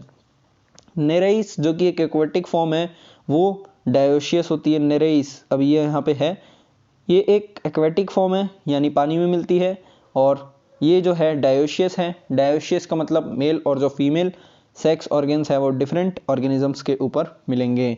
बट अगर हम लोग अर्थवॉर्म्स और लीचीज की बात करें तो वो मोनोशियस होते हैं, यानी अर्थवॉर्म्स और लीचीज जो हैं वो एनेलिडा के अंदर ही आते हैं। एनेलिडा नहीं, एनेलिडा के अंदर आते हैं, और वो मोनोशियस होते हैं, यानी उनके अंदर बोथ सेक्सेस एक ही के ऊपर प्रेजेंट होते हैं, और जो इनका रिप्रोडक्शन होता है वो सेक्सुअल होता है। अब इनके एग्जाम्पल की बात करें तो नेरेइस इनका पहला एग्जाम्पल है, फेरेटिमा इनका दूसरा एग्जाम्पल है। फेरेटिमा अर्थवॉर्म का ही नाम है। उसके बाद हिरुडिनेरिया जो कि ब्लड सकिंग जिसे कहते हैं लीच। अब इसके बाद जो अगला फाइलम आता है उसका नाम है आर्थ्रोपोडा फाइलम। अब ये जो फाइलम है अपने आप में ही बहुत इंपॉर्टेंट है, और इससे ज़्यादातर क्वेश्चंस पूछे भी जाते हैं। तो फाइलम आर्थ्रोपोडा के अंदर ये जो फाइलम है वो लार्जेस्ट फाइलम है किंगडम एनिमिलिया का, जिसके अंदर ये जो फाइलम है वो इंसेक्ट्स को इंक्लूड करता है। केवल 1/3 मतलब हमारे इस अर्थ पे स्पीशीज प्रेजेंट होती है 1.5 to 1.7 बिलियन स्पीशीज है, उसके अंदर से 1/3 जो स्पीशीज हैं वो सब की सब किसकी हैं, वो सब की सब आर्थ्रोपोडा के अंदर आती है। 1/3 नहीं सॉरी 2/3 जो नेम्ड स्पीसीज है अर्थ के ऊपर, वो सब की सब आर्थ्रोपोडा के अंदर आ रही होती है। इनके पास organ system level of organisation होता है। इसी के साथ साथ इनके पास बाइलेटरल सिमेट्री होती है। बाइलेटरल सिमेट्री का मतलब होता है कि हम लोग अगर सेंटर से एक एक्सिस के थ्रू, सेंटर से जो एक्सिस जा रही होती है वो इसको 2 हाफ्स में कट कर सके, मतलब वो एक ही एक्सिस है जिसके थ्रू ये कट सकते हैं। अगर मैं इनको ऐसे काटने की कोशिश करूँ तो ये नहीं कट पाएंगे। तो बाइलेटरल सिमेट्री का मतलब ये होता है। अब इसके बाद ये जो ऑर्गेनिजम्स होते हैं वो ट्रिप्लोब्लास्टिक होते हैं, यानी इनके अंदर थर्ड जर्मिनल लेयर भी प्रेजेंट होती है जिसका नाम मीजोडर्म होता है। ये जो होते हैं सेगमेंटेड होते हैं, यानी ये भी मेटामेरिज्म शो कर रहे होते हैं। मेटामेरिज्म शो करने का मतलब इनके अंदर भी जो बॉडी है वो मेटामेरिकली डिवाइड होती है, जैसा कि आप ये देख पा रहे होंगे इसके अंदर डिवाइडेड है, ऐसे मेटामर्स में, ऐसे ही इसमें डिवाइडेड है बॉडी, ऐसे ही इसमें डिवाइडेड है, ऐसे ही बटरफ्लाई में कभी आपने देखा हो तो छोटे छोटे सेगमेंट्स में डिवाइडेड होती हैं, तो उसी को हम लोग सेगमेंटेड बॉडी कहते हैं। इसके बाद जो ये एनिमल्स हैं वो सीलोमेट एनिमल्स हैं, यानी सीलोम पोजेस करते हैं। जो बॉडी है आर्थ्रोपोड की, अब ये जो है एक बहुत ही इंपॉर्टेंट पॉइंट है फाइलम आर्थ्रोपोडा का, कि जो बॉडी होती है आर्थ्रोपोड की वो कवर्ड होती है काइटिनियस एक्सोस्केलेटन से। एक्सोस्केलेटन का मतलब होता है बाहर से, एक्सो मतलब बाहर की जो ये लेयर होती है वो हार्ड होती है, इनके अंदर काइटिन मिलता है, काइटिन से जो ये है लेयर बनी हुई होती है। अब इनकी जो बॉडी है वो हेड, थोरैक्स और एब्डोमेन कंसिस्ट करती है। अब इन पार्ट्स के बारे में हम लोग डिटेल में पढ़ेंगे जो हमारा 6th चैप्टर है, जहाँ पे हम लोग कॉकरोच को डिटेल में पढ़ने वाले हैं। कॉकरोच भी आर्थ्रोपोडा से बिलोंग करता है, तो हम लोग डायरेक्टली इन सब के बारे में भी बहुत अच्छे से पढ़ लेंगे। अब इसके बाद इनके पास होती है जॉइंटेड अपेंडेजेस। अब इन जॉइंटेड अपेंडेजेस का मतलब होता है कि जो लेग्स हैं, मतलब ये जो लेग्स हैं वो अंदर से अभी हमें नहीं दिख पा रहे, लेकिन अंदर से अगर हम लोग देखेंगे तो ये जो लेग्स हैं वो जॉइंटेड है, मतलब इनकी बॉडी से जॉइंटेड हैं। इसी वजह से हम इन्हें कहते हैं जॉइंटेड अपेंडेजेस। अब ये जो जॉइंटेड अपेंडेजेस हैं इसी वजह से इनका नाम जो है आर्थ्रोपोडा पड़ा। आर्थ्रोस का मतलब होता है जॉइंट और पोडा का मतलब होता है अपेंडेजेस। आर्थ्रोस प्लस पोडा बनता है आर्थ्रोपोडा, इस वजह से हम लोग इन्हें कहते हैं आर्थ्रोपोडा। अब जो रेस्पिरेटरी ऑर्गन्स जो होती हैं इनके अंदर गिल्स भी हो सकती हैं, बुक गिल्स भी हो सकती हैं, बुक लंग्स भी हो सकते हैं और ट्रेकियल सिस्टम भी हो सकता है। सर्कुलेटरी सिस्टम जो होता है इनके अंदर वो ओपन टाइप का होता है। और अगर सेंसरी ऑर्गन्स की बात करें तो अभी आप चिंता मत कीजिए, आपको अभी बहुत सारी चीज़ें समझ नहीं आ रही होंगी इसके बारे में, लेकिन जब आप चैप्टर 6 पढ़ेंगे तो कॉकरोच को पढ़ने के बाद हमें काफ़ी सारी चीज़ें क्लियर भी हो जाएंगी। अब सेंसरी ऑर्गन्स जो होते हैं वो एंटीना होती है। जो कॉकरोच के ऊपर आपने देखा होगा ये हेयर्स ऐसे बने रहते हैं कॉकरोच के ऊपर, तो वो जो होते हैं इस कॉकरोच के एंटीना, इन्हीं को कहा जाता है। उसके बाद एंटीना के बाद इनके पास आइज़ होती हैं, आइज़ कंपाउंड और सिंपल भी हो सकती हैं। अब इसके बाद जो है स्टैटोसिस्ट और balancing organs are present. Statocyst के बारे में मैं आपको थोड़ा सा बता देता हूँ। स्टैटोसिस्ट का मतलब होता है स्मॉल ऑर्गन्स, छोटे छोटे ऑर्गन्स जो कि बैलेंस का काम कर रहे हैं। Small organs of balance orientation, जो कि बैलेंस बनाने में ऑर्गेनिज्म को मदद करते हैं, बैलेंस और उसका ओरिएंटेशन बनाने में मदद करते हैं, उसको हम लोग स्टैटोसिस्ट कहते हैं। इसके बाद जो एक्सक्रीशन होता है इनके अंदर वो मल्फिगियन टिब्यूल्स के थ्रू होता है। ये एक अलग चीज़ है इनके अंदर, तो यह भी आपको याद करनी चाहिए क्योंकि इन पे भी कई बार क्वेश्चंस पूछे गए हैं। ये जो होते हैं ज़्यादातर मोस्टली डायोशियस होते हैं, यानी जो सेक्सेस हैं वो अलग अलग ऑर्गेनिज्म में प्रेजेंट होते हैं।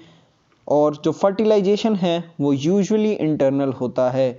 फर्टिलाइजेशन इंटरनल होने का क्या मतलब है, जो मेल और फीमेल गैमेट्स का जो फ्यूजन होगा वो इनसाइड द फीमेल बॉडी हो रहा है, तब हम उसे इंटरनल फर्टिलाइजेशन कहते हैं, जैसा कि ह्यूमन बींग्स के अंदर होता है, जैसा कि आर्थ्रोपोडा के सभी मेंबर्स के अंदर होता है।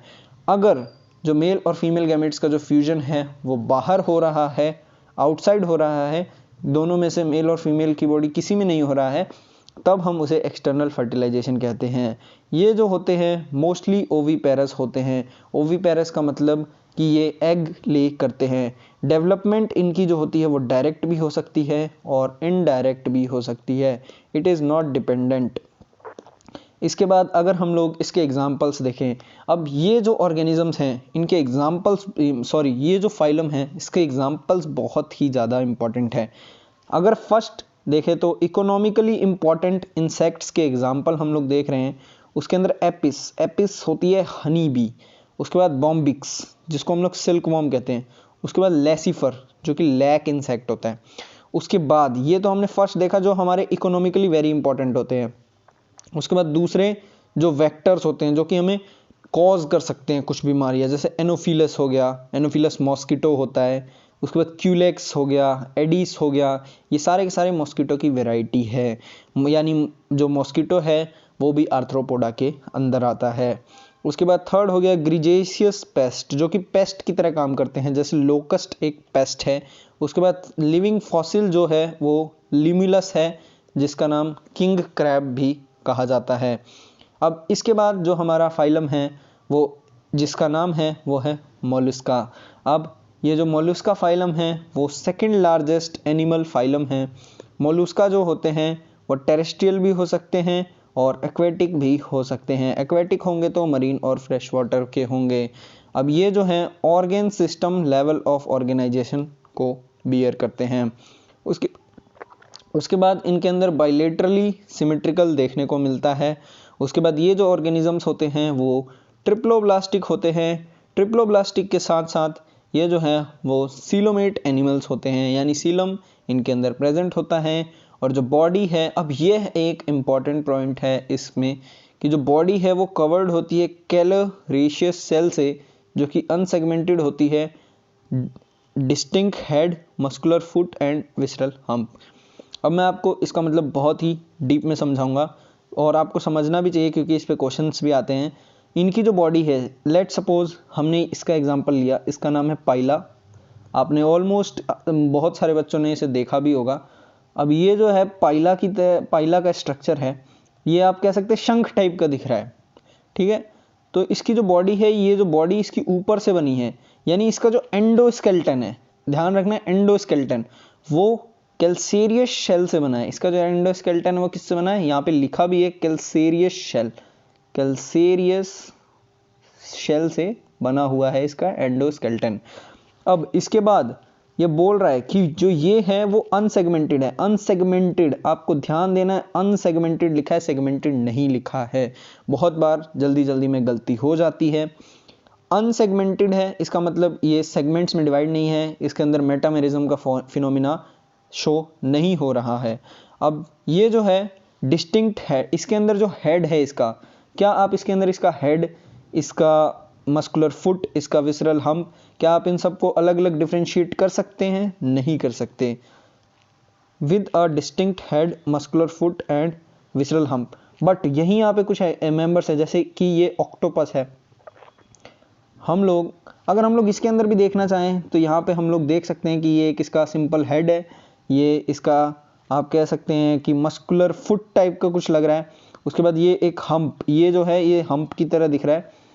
और अगर ये देखें तो ये हेड की तरह दिख रहा है, ये हम्प की तरह एरिया दिख रहा है, और ये जो है इसके फुट की तरह दिख रहे हैं। विसरल फुट की मतलब मस्कुलर फुट की तरह है, मसल्स हैं ये सारी।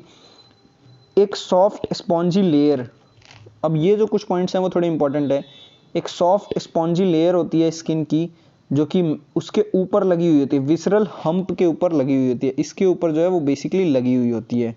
अब इसके बाद जो स्पेस होता है, space between hump and middle mantle is called mantle cavity in which feather gills are present, जिसके अंदर गिल्स और जो फेदर्स हैं वो प्रेजेंट होते हैं। इनके पास रेस्पिरेटरी और एक्सक्रीटरी फंक्शंस करने के लिए ऑर्गन्स होते हैं, बट यहाँ पर नहीं लिखा है तो आपको याद करने की कोई ज़रूरत नहीं है, आपको एक्स्ट्रा मेहनत करने की कोई ज़रूरत नहीं है। अगर नहीं लिखा तो बस सिंपल बात है, नहीं लिखा। जो एंटीरियर हेड रीजन है उस पे सेंसरी टेंटिकल्स होते हैं, मतलब यानी ये जो रीजन है इस पे कुछ टेंटिकल्स होते हैं जो कि सेंसरी होते हैं और सेंसेशन का काम करते हैं, जिससे ये सेंस कर पाते हैं इन्वायरमेंट को। जो माउथ होता है वो फाइल लाइक रेस्पिंग ऑर्गन होता है फीडिंग के लिए, जिसको कि हम लोग रेड्यूला भी कहते हैं। अब इसके बाद जो हमारा अगला फाइलम है, अभी एक पॉइंट और है, ये जो होते हैं वो यूजुअली डायोशियस होते हैं, डायोशियस का मतलब मैं आपको अब तक बहुत बार समझा चुका हूँ, मेल और फीमेल सेक्स जो है वो सेपरेट है। अब ये जो होते हैं ओविपेरस होते हैं। ओविपेरस का मतलब भी मैं आपको समझा चुका हूँ कि ये एग को ले करते हैं, डायरेक्टली यंग वंस को ले नहीं करते। जब भी कोई ऑर्गेनिज्म ओविपेरस होता है, मोस्टली केसेस में वो इनडायरेक्ट डेवलपमेंट शो कर रहा होता है। इनडायरेक्ट डेवलपमेंट का मतलब कि जो पेरेंट है उससे जो यंग वन होगा वो डिफरेंट होगा पूरी तरीके से। मतलब जैसे कि आपने देखा होगा फ्रॉग होते हैं, तो फ्रॉग के जो एग होते हैं वो पूरी तरीके से डिफरेंट होते हैं, या फिर बर्ड्स में भी हम देख सकते हैं। अगर हम लोग एनिमल को छोड़ दें तो भी हम लोग देख सकते हैं, बहुत सारे ऑर्गेनिजम्स हैं। अब तक हमने कितने फाइलम को कवर कर लिया है। अब इसके बाद इसके जो एग्जांपल्स हैं वो सही में बहुत ज़्यादा इंपॉर्टेंट है, तो हमें उसी तरीके से इन्हें याद भी करना चाहिए। पाइला को हम लोग एप्पल स्नेल कहते हैं। उसके बाद हम लोग पिंक डाडा को हम लोग पियर ओस्टर कहते हैं। उसके बाद सेपिया को हम लोग कटल फिश कहते हैं। उसके बाद लॉलीगो को स्क्विड कहते हैं। ऑक्टोपस को डेविल फिश कहते हैं, ये तो सबको पता होगा, डिस्कवरी पे बहुत बार आता है। एपेल्सिया को हम लोग सी हेयर कहते हैं। डेंटेलियम को हम लोग टस्क शेल कहते हैं। केटोप्लियोरा को हम लोग कीटोन कहते हैं। इसके बाद जो हमारा फाइलम है वो भी एक तरीके से इम्पॉर्टेंट ही कह सकते हैं, बट इतना खास नहीं है। आप इसको बस आप इस पे ब्रीफ ही नॉलेज है, सब जो अब तक हम पढ़ते हैं वही है सब कुछ। तो चलिए इसको भी स्टार्ट करते हैं। ये जो एनिमल्स होते हैं इनका जो एंडोस्केलेटन होता है वो कैलोरेशियस ऑसिकल्स से बना होता है। मतलब ये जो होते हैं, कैल्शियम नाम की एक लेयर होती है जिसको कैलोरेशियस ऑसिकल्स बोला जा रहा है। हार्ड होती है ये, ऐसे ऐसे इसके ऊपर ऐसे ऐसे कैल्शियम टाइप की लेयर ऐसे बिछी हुई होती है, जैसे स्पाइक्स की फॉर्म में ऐसे बिछी हुई होती है।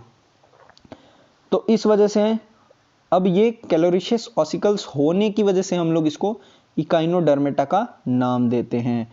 और स्पाइनी बॉडी होने की वजह से, अभी आप देख सकते हैं यहाँ पे स्पाइंस लगे हुए हैं, ये रहे स्पाइंस, इस पे भी हैं लेकिन बहुत छोटे छोटे हैं, दिख नहीं पा रहे हैं। जितने भी मरीन होते हैं इकाइनोडर्मेट्स, ऑल आर मरीन, सब के सब मरीन होते हैं पूरी तरीके से, with organ system level of organisation. और ये जो होते हैं जितने भी, अगर आप देखें एडल्ट इकाइनोडर्म्स को, एडल्ट जो कि मतलब बड़े हो गए हैं, वो रेडियली सिमेट्रिकल होते हैं। बट अगर लार्वा स्टेज पे बात करें तो वो बाइलेटरली सिमेट्रिकल होते हैं। ये जो है ट्रिप्लोब्लास्टिक होते हैं, यानी थर्ड लेयर जो है वो पूरी तरीके से डिफ्रेंशिएटेड होती है। और ये जो होते हैं सीलोमेट एनिमल्स होते हैं। अगर आपको ये सब ट्रिप्लोब्लास्टिक बाइलेटरल सिमेट्री याद करने में दिक्कत हो रही है तो हमने फर्स्ट पेज पे यहाँ पे एनसीईआरटी का एक डायग्राम देखा था, मैं आपको फटाफट से एक बार दिखा के ले आता हूँ। यहाँ पे ये जो हमने टेबल देखी थी, आप इसको याद करने की कोशिश कीजिए। अगर आपको लिटरली ये याद हो गई, अब जैसे हमें इकाइनोडर्मेटा को ढूंढना है। इकाइनोडर्मेटा में हमने देखा, हमें पता लग गया इनके अंदर सीलोम होता है, तो एक टेंशन दूर की, हमें सीलोम याद ही नहीं करना। अब सीलोम होता है, इसके बाद यहाँ पे जैसे ट्रिप्लोब्लास्टिक के बारे में नहीं दिया गया है तो कोई दिक्कत नहीं है वैसे, लेकिन यहाँ पे हम देख सकते हैं ऑर्गन सिस्टम ना लेवल पे इसका ऑर्गेनाइजेशन है, बाइलेटरल सिमेट्रिकल है, तो इससे हमें बहुत आसानी हो जाती है ढूंढने में। तो ये एक ज़्यादा कन्वीनियंट वे है। तो चलिए अब हम लोग वापस आ जाते हैं उसी पेज पे जिस पे हमने इसे छोड़ा था। और जो डाइजेस्टिव सिस्टम जो होता है इसका वो कंप्लीट होता है। Digestive system is complete with mouth and lower ventral side and anus upper dorsal side. जो माउथ होता है वो नीचे की तरफ होता है। वेंट्रल का मतलब पोस्टीरियर भी होता है, और पोस्टीरियर का मतलब होता है फ्रंट और डाउन। आप वेंट्रल को कह सकते हैं फ्रंट और डाउन, और डोर्सल को हम लोग कह सकते हैं अपर और बैक। यानी जो एनस होता है वो बैक साइड पे होता है, और जो माउथ होता है वो फ्रंट साइड पे होता है। अब इसके अंदर एक डिस्टिंक्ट फीचर, मतलब सबसे अलग फीचर जो है वो है इसका वाटर वेस्कुलर सिस्टम होना, जो कि इसको लोकोमोशन में भी हेल्प करता है, फूड कैप्चरिंग में भी हेल्प करता है, ट्रांसपोर्ट ऑफ फूड में भी हेल्प करता है, और रेस्पिरेशन में भी हेल्प करता है। मतलब चार फीचर होते हैं, चार फायदे हैं इस वाटर वेस्कुलर सिस्टम के। यानी ये कितना इंपॉर्टेंट है इस ऑर्गेनिज्म के लिए, और हमारे एग्जामिनेशन पॉइंट से भी बहुत इंपॉर्टेंट है। एक्सक्रीटरी सिस्टम इसके अंदर नहीं होता, जो भी वेस्ट है वो ऑटोमेटिकली एनएस के थ्रू बाहर निकल जाता है। सेक्सेस जो होते हैं वो सेपरेट होते हैं, तो ये डायोशियस है। और रिप्रोडक्शन जो होता है वो सेक्सुअल होता है। अब एनिमल्स के अंदर तो सेक्सुअल ही होता है ज़्यादातर। फर्टिलाइजेशन जो होता है वो एक्सटर्नल होता है। एक्सटर्नल का मतलब कि जो मेल और जो फीमेल गैमेट्स का जो फ्यूजन है वो आउटसाइड द फीमेल बॉडी हो रहा है। डेवलपमेंट जो होता है वो इनडायरेक्ट होता है और ये जो होते हैं फ्री स्विमिंग लार्वा की फॉर्म में होता है। अब इसके एग्जाम्पल जो है स्टेरियस जिसको कि हम लोग स्टारफिश कहते हैं, एकाइनस जिसको कि हम लोग सी यूरिकिन कहते हैं, एंटीडोन जिसको सी लिली कहते हैं, और क्यूकीमेरिया जिसको सी कुकुम्बर कहते हैं, एंड ऑफ्यूरा जिसको ब्रिटल स्टार कहते हैं। अब इसके बाद जो ये फाइलम है दूसरा उसका नाम है हेमिकॉर्डेटा। अब इस हेमिकॉर्डेटा फाइलम को पढ़ते हैं। हेमिकॉर्डेटा जो है अर्लियर पहले देखा जाता था तो एक सब फाइलम कहलाता था फाइलम कॉर्डेटा का, मतलब फाइलम कॉर्डेटा का एक सब फाइलम होता था हेमिकॉर्डेटा, बट अब ये एक सेपरेट फाइलम की तरह देखा जाता है जो कि नॉन कॉर्डेटा है यानी कॉर्डेट नहीं है। हेमिकॉर्डेटा जो है उसके पास एक rudimentary स्ट्रक्चर होता है। Hemichordates have rudimentary structure in collar region called stomochord जो कि सिमिलर होता है नोटोकोड की तरह। अब मैं आपको बताता हूँ क्या है ये, इसको हम लोग ये जो कॉलर रीजन में ये आप देख पा रहे होंगे इसको हम लोग कहते हैं स्टोमोकोड, और ये जो स्टोमोकोड होता है वो सिमिलर होता है। सिमिलर होता है किसके किसके सिमिलर होता है? नोटोकोड के, जो कि कॉर्डेट्स के अंदर प्रेजेंट होता है। ये सिमिलर होता है नोटोकोड्स से।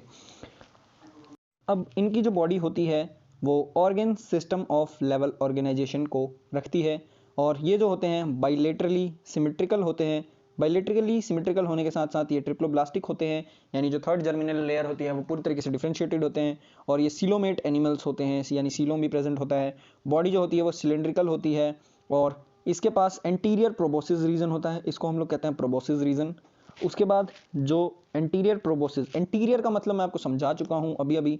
एंटीरियर को हम लोग बेसिकली, इसमें बहुत बच्चों को डाउट होता है, एंटीरियर का मतलब होता है फ्रंट। उसके बाद एक जो रीजन होता है वो होता है कॉलर रीजन, जो कि हम देख रहे हैं जिसके अंदर स्टोमोकोड प्रेजेंट होता है जो कि सिमिलर होता है नोटोकोड के, और लॉन्ग ट्रंक वाला रीजन जिसको कि ये वाला रीजन है। अब इसके बाद जो सर्कुलेटरी सिस्टम है वो ओपन टाइप है। ओपन टाइप सर्कुलेटरी सिस्टम मैं आप लोगों को समझा भी चुका हूँ।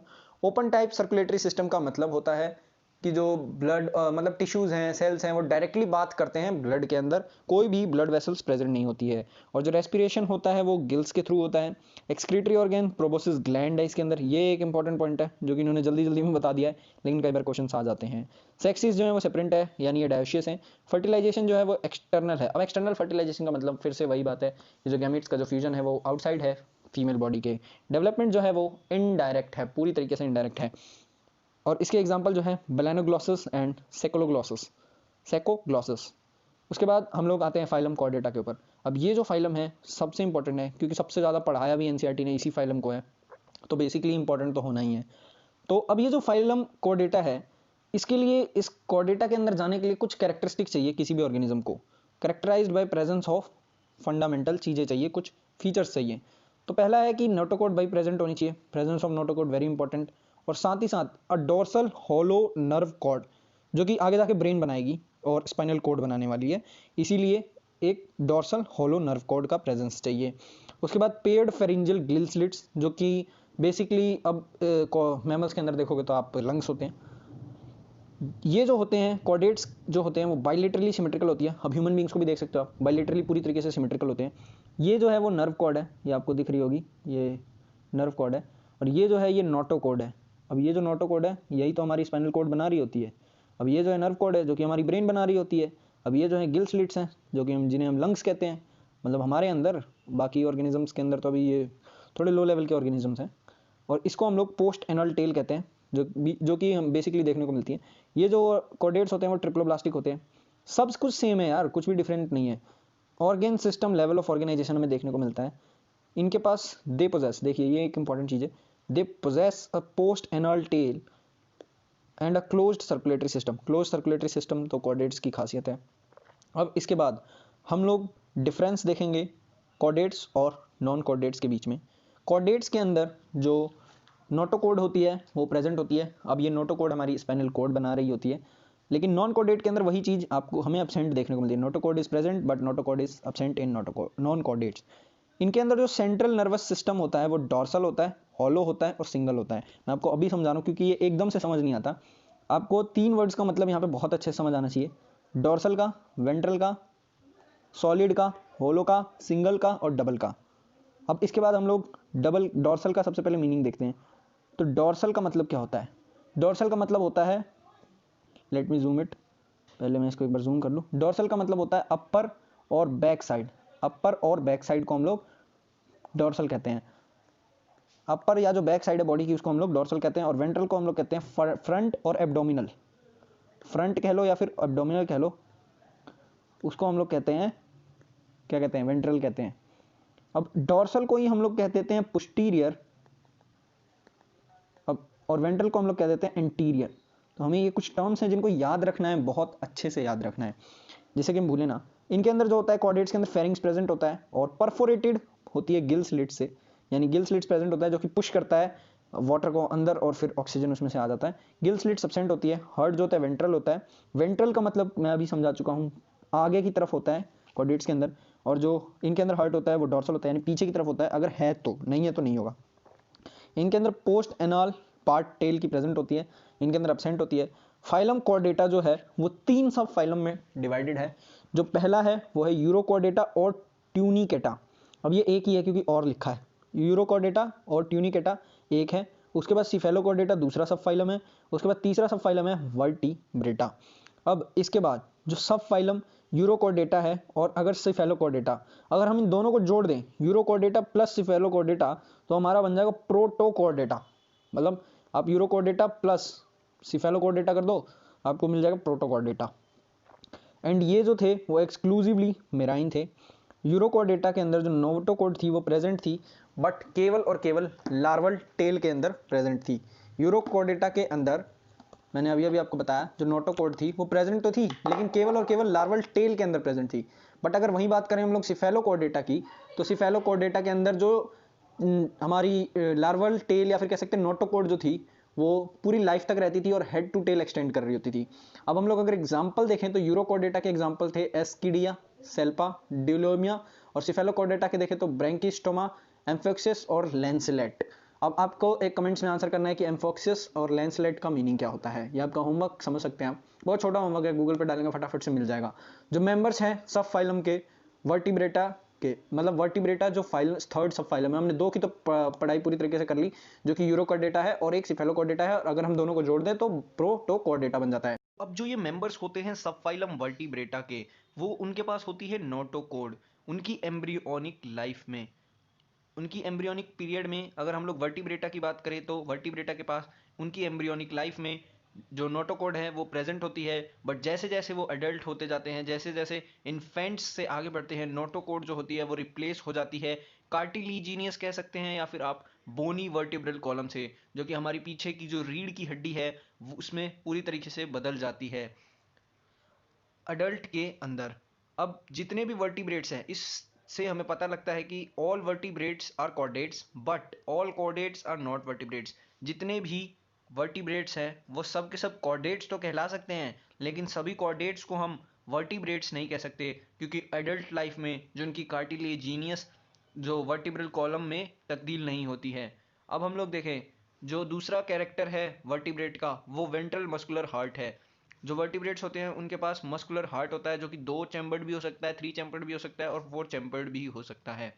और वर्टिब्रेट्स के पास किडनीज होती है एक्सक्रीशन और ऑस्मो रेगुलेशन के लिए, और साथ ही साथ उनके पास पेयर्ड अपेंडेजेस होते हैं विच मे बी फिन्स और लिम्स। अब पेयर्ड अपेंडेजेस का मतलब हाथ पाँव।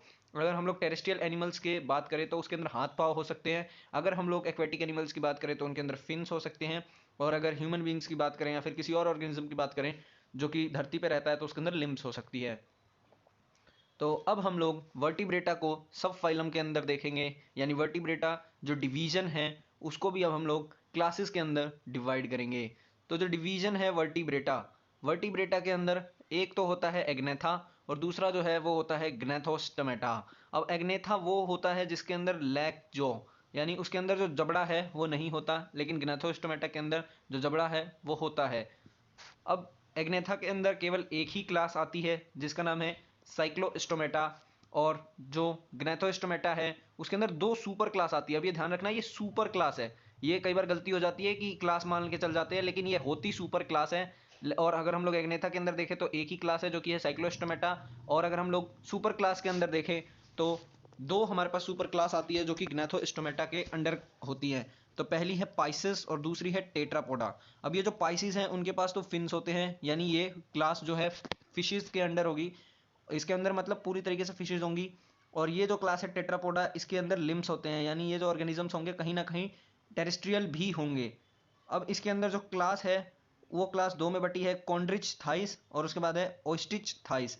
उसके बाद जो ये क्लास है, जो टेट्रापोडा की क्लास है, वो डिवाइडेड है amphibia, reptilia, Aves and mammals.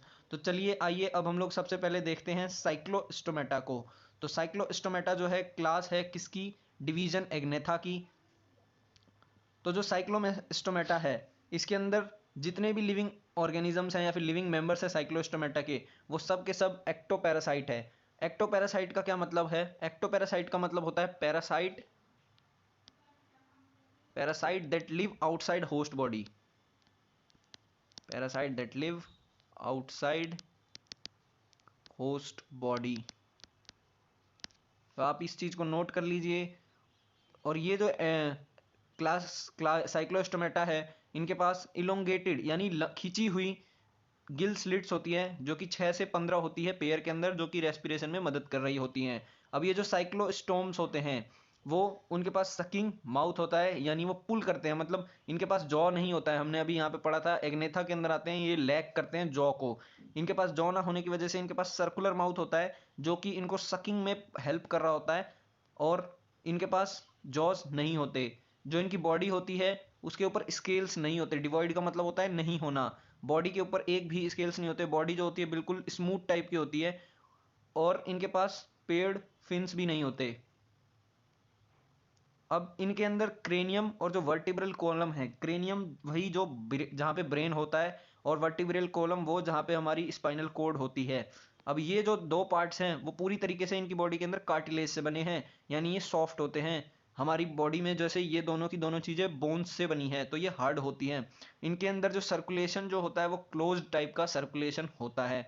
अब साइक्लोस्टोम्स जो होते हैं वो मरीन होते हैं, पर ये स्वैम्पिंग करने के लिए, स्वैम्पिंग मतलब तेज स्विम करने के लिए माइग्रेट कर जाते हैं फ्रेश वाटर की तरफ, लेकिन स्वैम्पिंग करने के चक्कर में ये कुछ ही दिन में वहाँ पे मर जाते हैं। और मरने के बाद जो इनका लार्वा होता है वो मेटामॉर्फोसिस के अंडर चला जाता है और वापस ओशन में आ जाता है। तो अब ये जो मेटामॉर्फोसिस है वो एक बायोलॉजिकल प्रोसेस है। मेटामॉर्फोसिस क्या है? बायोलॉजिकल प्रोसेस है। अब ये जो बायोलॉजिकल प्रोसेस है वो कौन सा प्रोसेस है? तो ये प्रोसेस है एनिमल्स का जो कि फिजिकली बर्थ के बाद आते हैं। Animals which develop physically after birth.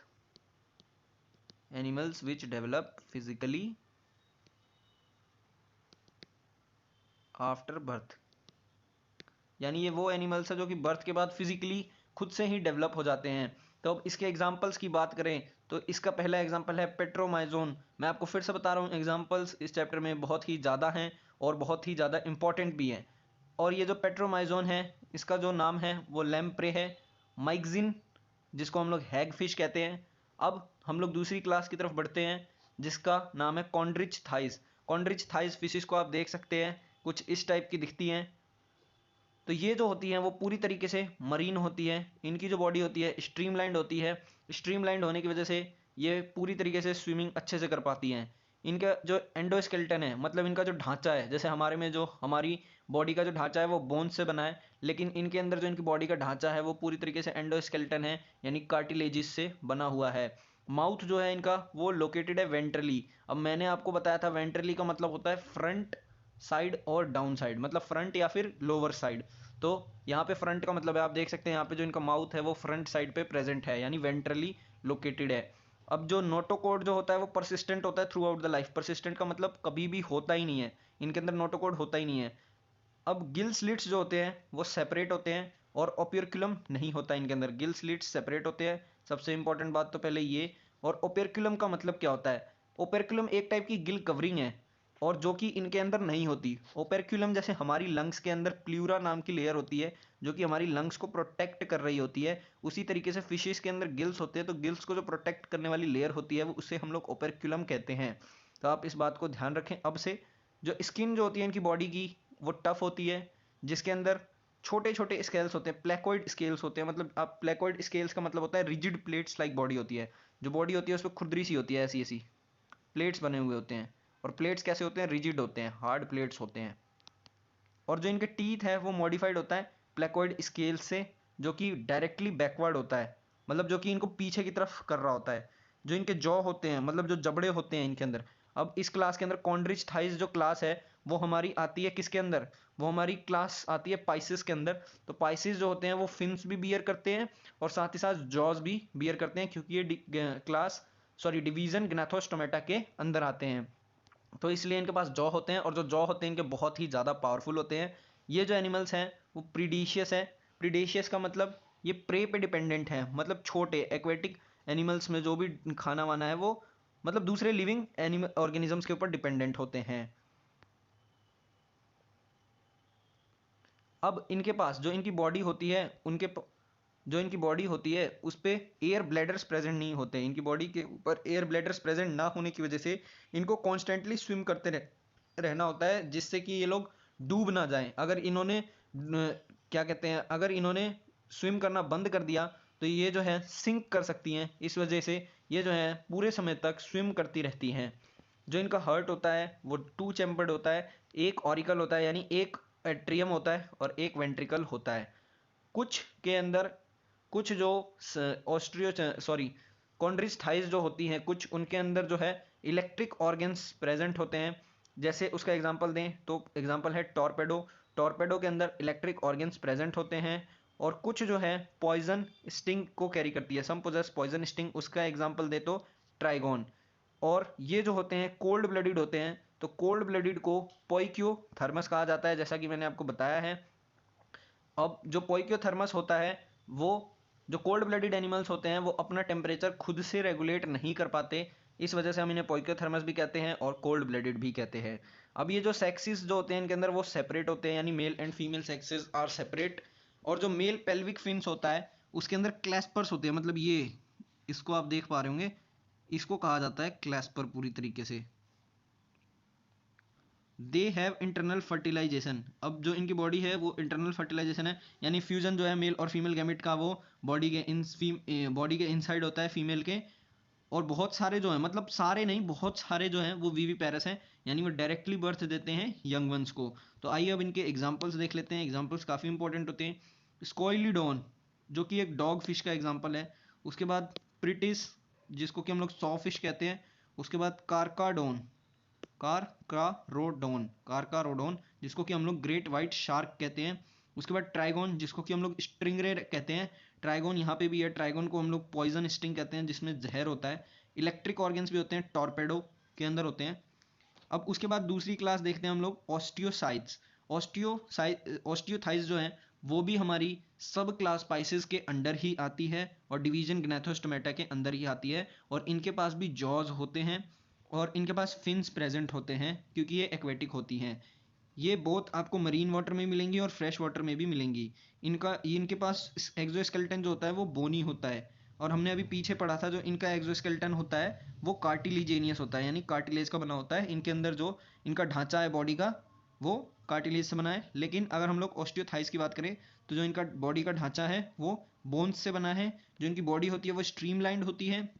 Mouth जो होता है वो टर्मिनल होता है। टर्मिनल मतलब हमारी तरह आगे होना शुरू हो जाता है, फ्रंट पे, मतलब फ्रंट पे पीछे नीचे की तरफ आना शुरू हो जाता है।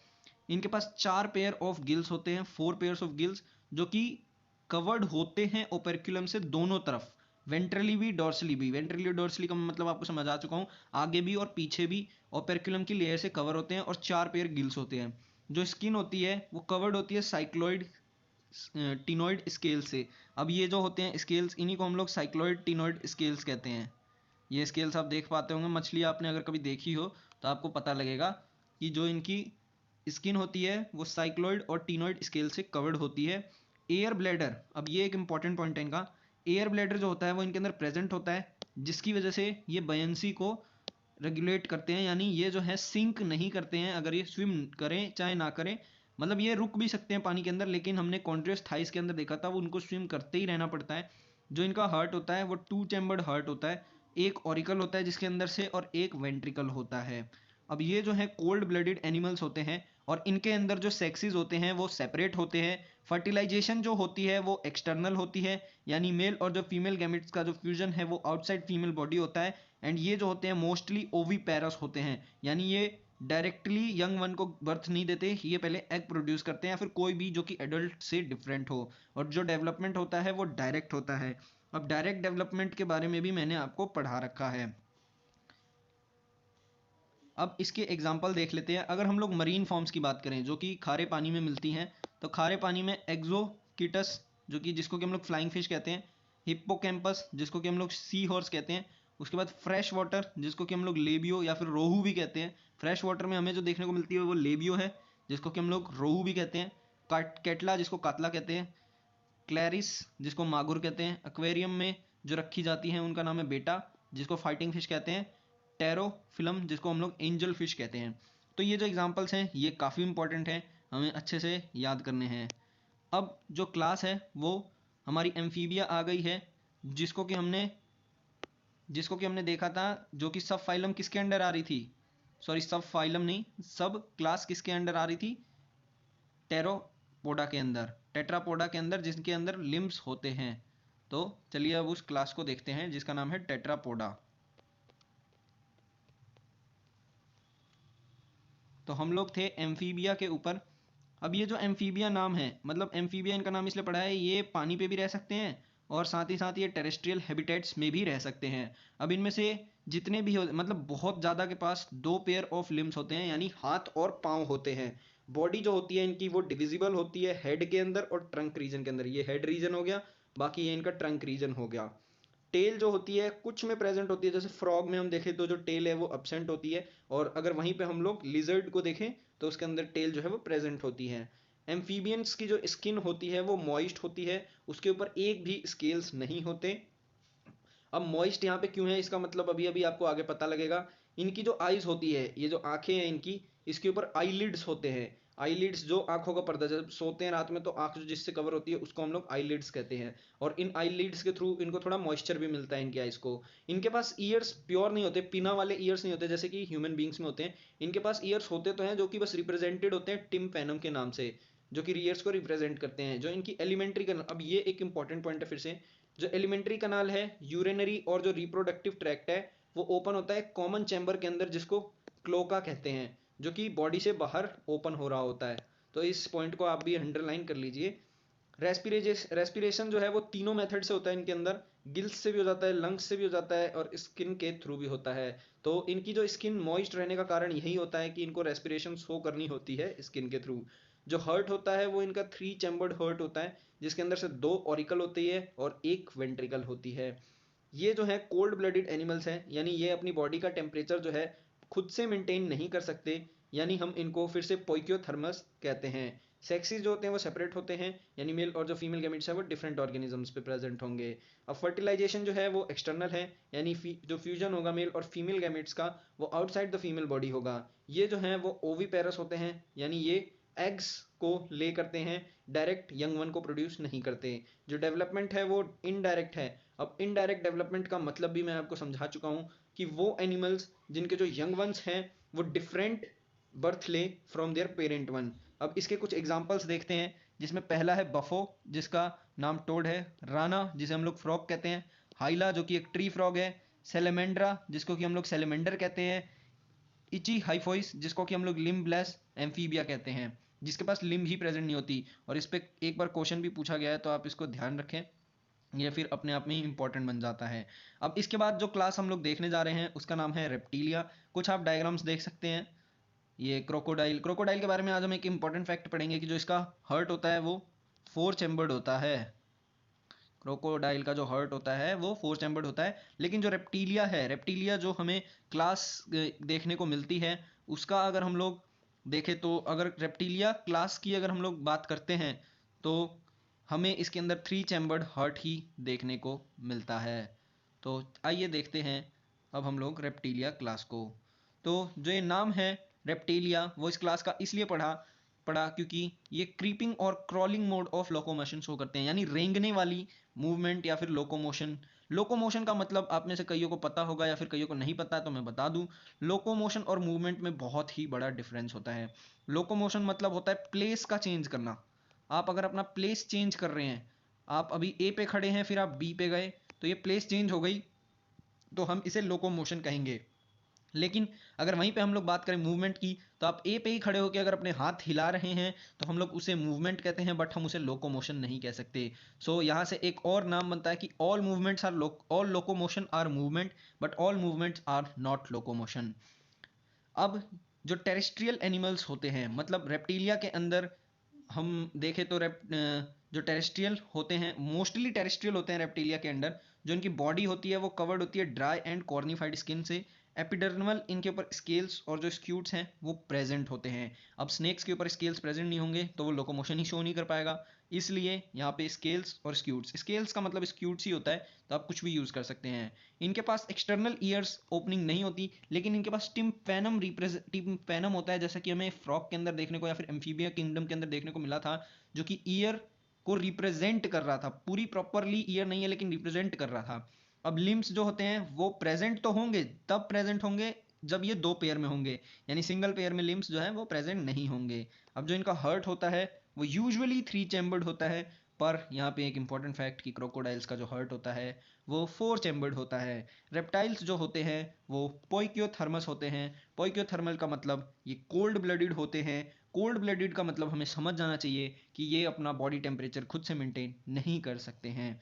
अब स्नेक्स और जो लिजार्ड होते हैं वो अपनी बॉडी पे जो स्केल्स होते हैं या फिर जो इनकी स्किन की लेयर होती है ऊपर की, उसको टाइम टू टाइम शेड करते रहते हैं। Snakes and lizard shed their scales as skin cast. Sexes जो होते हैं वो सेपरेट होते हैं। फर्टिलाइजेशन जो है वो इंटरनल होता है। इंटरनल फर्टिलाइजेशन का मतलब जो मेल और फीमेल गैमेट्स का फ्यूजन है वो इनसाइड होगा फीमेल बॉडी के, और ये जो होते हैं वो ओवीपेरस होते हैं। ओवीपेरस का मतलब ये एक एग को प्रोड्यूस करते हैं, ये डायरेक्ट यंग वन का बर्थ नहीं करते हैं। अब इनके अंदर जो डेवलपमेंट होती है वो डायरेक्ट होती है, और डायरेक्ट डेवलपमेंट का मतलब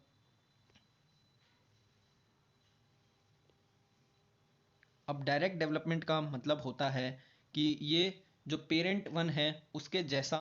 तो अब इनके एग्जाम्पल्स में से पहला एग्जाम्पल है किलोन, जिसको हम लोग टर्टल कहते हैं। टेस्ट्यूडो, जिसको हम लोग टॉर्टॉइस कहते हैं। हाँ, अब यहाँ पे टर्टल और टॉर्टॉइस में डिफरेंस है, आपको पता ही होगा। और उसके बाद आता है कैमिलियन, जिसको हम लोग ट्री लिजार्ड कहते हैं, जिसे हम लोग गिरगिट भी कहते हैं, जो कि अपना कलर बहुत तेज़ी से बदलता है। केलोटेस, जिसको कि हम लोग गार्डन लिजार्ड कहते हैं। गार्डन लिजार्ड जो होता है वो एक्चुअली डेंजरस नहीं होता, लेकिन कैमिलियन जो होता है वो डेंजरस होता है। उसके बाद क्रोकोडाइलस, जो जिसको कि हम लोग क्रोकोडाइल कहते हैं, जिसके पास 4 चैम्बर्ड हर्ट भी होता है। फिर एलिगेटर। अब यहाँ पे एक मिथ होता है कि एलिगेटर के पास भी 4 चैम्बर्ड हर्ट होता है, तो ऐसा नहीं है, एलिगेटर के पास 4 चैम्बर्ड हर्ट नहीं होता। अगर होता तो यहाँ पे लिखा होता। हेमीडेक्टाइलस, जो जिसको कि हम लोग वॉल लिजार्ड कहते हैं, जो कि कॉमनली इंडियन घरों में मिलती है। उसके बाद पॉइजनस स्नेक्स, जैसे नाजा नाजा कोबरा को कहते हैं। उसके बाद बेंगरस, जिसको कि हम लोग क्रेट कहते हैं। विप्रा, जिसको कि वाइपर स्नेक जो होता है डेजर्ट में मिलता है उसे कहते हैं, उसकी जो टेल होती है व्र कर रही होती है। उसके बाद जो क्लास अब हम लोग देखने जा रहे हैं उसका नाम है एव्स। एव्स के अंदर ज़्यादातर जो है बर्ड्स मिलते हैं। एव्स को नाम ही इसलिए पड़ा, बर्ड्स को एव्स का नाम दिया गया, क्यों? क्योंकि इनके पास फेदर्स प्रेजेंट थे, और ज़्यादातर जो इसके अंदर थे वो फ्लाई कर सकते थे। एक्सेप्शन है कि जो फ्लाइटलेस बर्ड थे, जैसे फ्लाइटलेस बर्ड की एक बात करें तो वो है ऑस्ट्रिच। ये क्वेश्चन पूछा भी गया है कि फ्लाइटलेस बर्ड का एग्जाम्पल, जो कि है ऑस्ट्रिच। इनके पास जो है वो बीक होती थी, जो हमारे में जैसे जॉ होता है तो इनके पास बीक होती है। इनके पास फोर लिम्स भी होते थे। फोर लिम्स यानी हाथ पांव चलने के लिए या फिर किसी भी फंक्शन के लिए, जो कि मॉडिफाइड होते थे विंग्स के टाइप में। मतलब हमारे पास फोर लिम्स होते थे लेकिन इनके पास वो मॉडिफाई होके विंग्स हैं। अब जो हिंड लिम्स मतलब आगे की जो हाथ होते हैं जैसे हमारे में, तो आगे के जो इनके विंग्स होते थे वो जनरली स्केल्स होते थे उनके ऊपर, जो कि मॉडिफाइड होते थे वॉकिंग के लिए, स्विमिंग के लिए, और क्लैस्पिंग यानी पकड़ने के लिए, ट्री ब्रांचेस पे खड़े होने के लिए। अब जो इनकी स्किन होती थी वो बिना किसी ग्लैंड के होती थी, एक्सेप्ट एक ग्लैंड प्रेजेंट होता था इनकी स्किन पे जिसका नाम होता था ऑयल ग्लैंड। वो भी बिल्कुल टेल की बेस पे, मतलब बिल्कुल टेल की बेस पे प्रेजेंट होता था। एंडोस्केलेटन जो होता था वो पूरी तरीके से बॉनी होता था, पूरा एकदम हड्डियों का ढांचा बना होता था। और जो लॉन्ग बोन्स होती थी, जो लंबी बोन्स होती थी एव्स के अंदर, वो हॉलो होती थी, यानी अंदर से खाली होती थी, उनके अंदर केवल हवा भरी हुई होती थी, न्यूमेटिक होती थी वो। और जो डाइजेस्टिव ट्रैक्ट था बर्ड्स का, उसके पास एडिशनल चैम्बर्स होते थे, क्रॉप और गिजार्ड।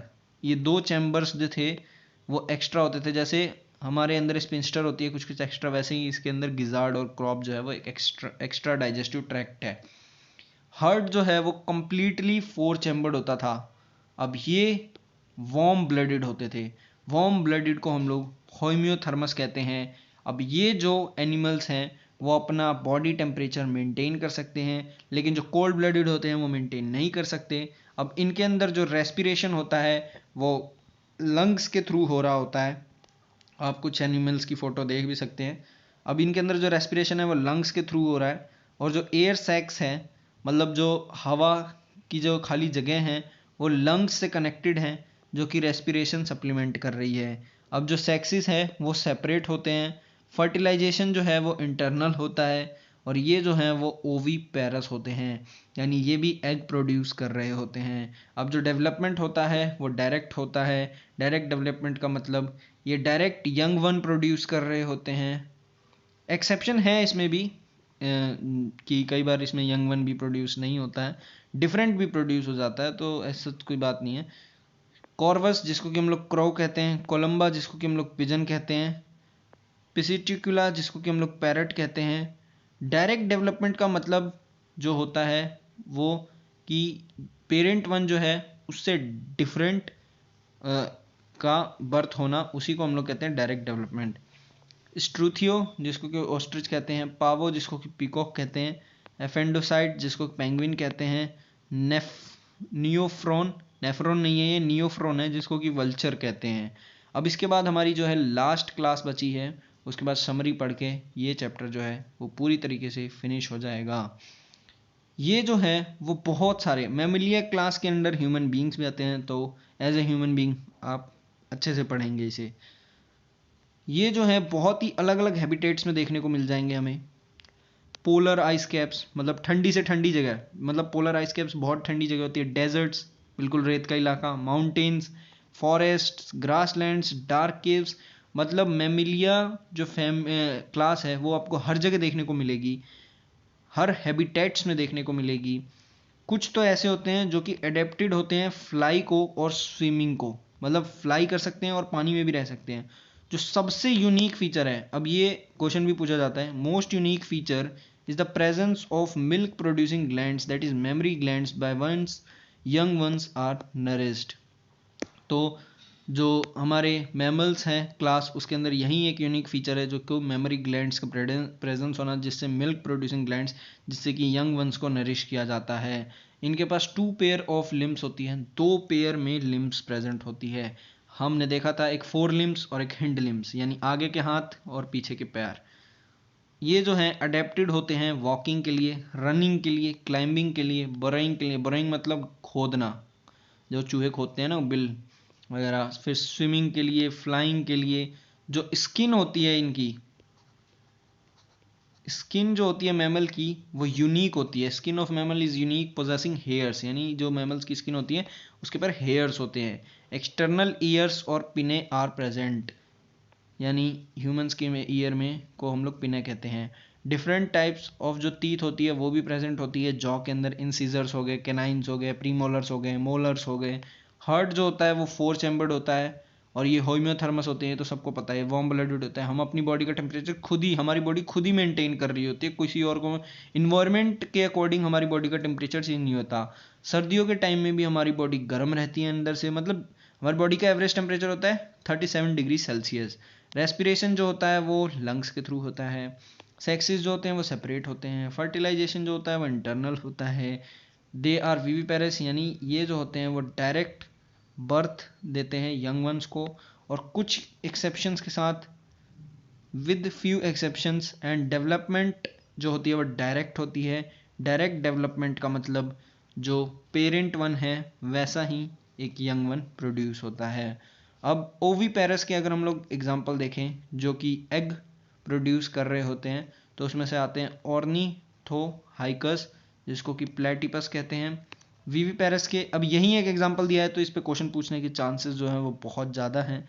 उसके बाद विविपेरस के एग्जांपल देखें तो मैक्रोपस आ जाता है जिसको कंगारू कहते हैं, Pteropus flying fox, Camelus camel, Macaca monkey, Rattus rat, Canis dog, Felis cat, elephant, Equus horse, Delphinus, common dolphin, Balaenoptera, blue whale, Panthera tigris tiger, Panthera leo lion. अब कुछ हम लोग ये जो टेबल यहाँ पे बनी हुई है इस टेबल को आपको बहुत ही अच्छे से पढ़ना है। अब ये टेबल मैं आपको इसलिए पढ़ने को दे रहा हूँ क्योंकि ये बहुत ही ज़्यादा इम्पॉर्टेंट टेबल है, क्योंकि इसी से ज़्यादातर क्वेश्चन पूछे जाते हैं। अब जैसे कि हमारे जो फाइलम हैं ये यहाँ पे सारे फाइलम लाइन वाइज लिखे हुए हैं, तो इससे एक फ़ायदा है कि आपको बार बार पैराग्राफ को नहीं पढ़ना पड़ेगा और पैराग्राफ में याद करना भी बहुत ज़्यादा डिफिकल्ट होता है। यहाँ पे मैं डायरेक्टली दिख रहा है, अगर मान लीजिए मेरे को देखना है एनिलिडा का, तो एनिलिडा के अंदर जो लेवल ऑफ ऑर्गेनाइजेशन है वो ऑर्गेन सिस्टम होता है, सिमेट्री बाइलेटरल होती है, सिलोमेट एनिमल्स होते हैं, इनके अंदर सेगमेंटेशन प्रेजेंट होती है यानी बॉडी मेटामेरिज्म शो कर रही होती है, डाइजेस्टिव सिस्टम कंप्लीट होता है, सर्कुलेटरी सिस्टम प्रेजेंट होता है, रेस्पिरेटरी सिस्टम एब्सेंट होता है, इनका जो एक यूनिक फीचर है वो बॉडी सेगमेंट्स में बटी हुई होती है जैसे रिंग्स में बटी हुई हो। तो ये जो कुछ फीचर्स हैं मतलब ये एक बहुत ही ज़्यादा इंपॉर्टेंट टेबल बन जाती है, इसलिए मैं आपको इसे पढ़ा नहीं रहा हूँ क्योंकि मैंने ये सारी चीज़ें आपको एक एक बार पढ़ा दी है पीछे पैराग्राफ की फॉर्म में, बस आपको इसे टेबल की फॉर्म में लर्न करना है, जो कि जिसका काम मैं आपके ऊपर छोड़ रहा हूँ। तो आशा करते हैं आप ये काम पूरी तरीके से पूरा करेंगे। मैं अब आपको ये समरी पूरी तरीके से पढ़ाने जा रहा हूँ क्योंकि समरी से भी कई बार क्वेश्चंस पूछे गए हैं। ऐसा देखा गया है नीट में कि कभी कभी कुछ कुछ क्वेश्चन समरी से डायरेक्टली फॉर्म कर दिए जाते हैं। तो आइए समरी को पढ़ते हैं। जो बेसिक फंडामेंटल फीचर्स हैं, मतलब ये चैप्टर स्टार्ट हो रहा है वापस से। जो बेसिक फंडामेंटल फीचर्स हैं, लेवल ऑफ ऑर्गेनाइजेशन पहला, फिर सिमेट्री, फिर cell organisation, coelom present, segmentation, notochord etcetera.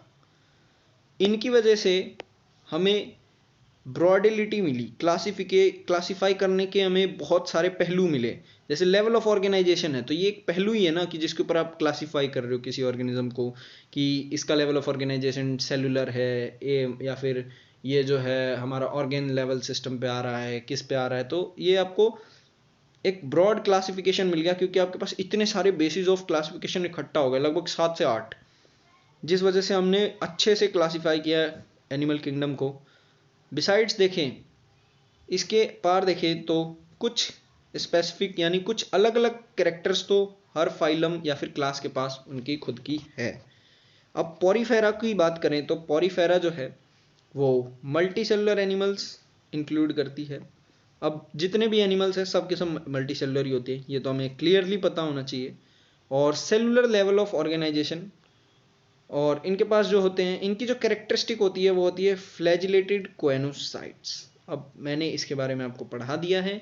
अब आपका ये काम बनता है कि आप इसको वापस जाके मेरे को बताएं कि फ्लैजिलेटेड कोएनोसाइट्स का मतलब क्या होता है।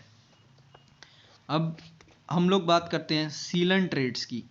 तो सीलन ट्रेड्स जो होते हैं उनके पास टेंटिकल्स होते हैं, उनके पास नाइडोब्लास्ट होता है, ये जो मोस्टली एक्वेटिक होते हैं, सेसाइल यानी फ्री फ्लोटिंग होते हैं, वाटर करंट्स में फ्लो कर रहे होते हैं।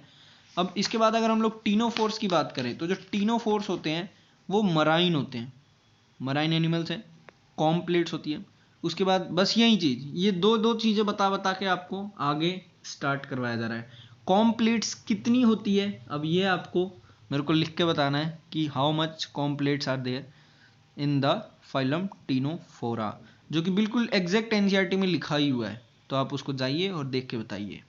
आप लोग एक काम कर सकते हैं कि एक पेज पे जितने भी फाइलम है, मतलब जो जो चीज़ें आपको इस टेबल में मिल रही है वो तो ठीक है, लेकिन अगर कुछ भी अलग चीज़ें हैं वो आप एक पेज पे उतार लीजिए और उसको आप अपने टेबल पे लगा दीजिए। हर एक फाइलम से अलग अलग चीज़ें ढूंढ लीजिए और आप उसको अपने टेबल पर लगा दीजिए, जिससे कि आप उसे बार बार देखेंगे तो आपको याद हो जाएगी। और एग्जाम्पल्स ज़रूर लगाइएगा लिख के, एग्जाम्पल्स का याद करना बहुत ज़रूरी है। एग्जाम्पल्स आपने भी देखे बहुत डिफ़िकल्ट हैं याद करने में, लेकिन करना तो पड़ेगा। अब इसके बाद प्लेटीहेल्मिन्थीस की बात करें तो इनकी बॉडी जो होती है वो फ्लैट होती है, इसलिए हम इन्हें फ्लैट फॉर्म भी कहते हैं। ये बाइलेटरल सिमेट्री शो कर रहे होते हैं। पैरासिटिक फॉर्म जो होती है, जैसे लीच हो गई, जो कि सक्कर्स और हुक्स इनके ऊपर प्रेजेंट होते हैं। अब बात करते हैं एस्कीहेल्मिन्थीस की, तो ये जो होते हैं सूडोसिलोमेट्स होते हैं, और ये जो होते हैं पैरासाइट भी इंक्लूड करते हैं, as well as non parasite, जिनको कि हम लोग राउंड वॉर्म्स कहते हैं। एनालिड्स जो होते हैं मेटामेरिकली सेगमेंटेड होते हैं, जैसे कि मैंने आपको बताया मेटामेरिज्म शो कर रहे होते हैं। इनके पास ट्रू सिलोम प्रेजेंट होता है। जो आर्थ्रोपोड्स होते हैं वो अबेंडेंट होते हैं। इन आर्थ्रोपोड्स के अंदर जॉइंटेड अपेंडेजेस प्रेजेंट होते हैं। जॉइंटेड अपेंडेजेस का मतलब क्या, कि जो हाथ और जो पैर हैं वो जॉइंट होंगे बॉडी, मेन बॉडी से। जो मोल्यूस्क्स हैं उनके पास सॉफ्ट बॉडी होती है, जो कि एक्सटर्नली कैल्सेरियस शेल से पूरी तरीके से प्रोटेक्टेड होती है। बॉडी जो होती है वो कवर्ड होती है external skeleton made of chitin. जो इकाइनोडर्म्स होते हैं उनके पास स्पाइनी स्किन होती है। जो सबसे अलग फीचर है वो वाटर वेस्कुलर सिस्टम है इकाइनोडर्म्स का। जो हेमिकॉर्डेट्स होते हैं वो छोटे ग्रुप में वॉर्म लाइक मरीन एनिमल्स होते हैं।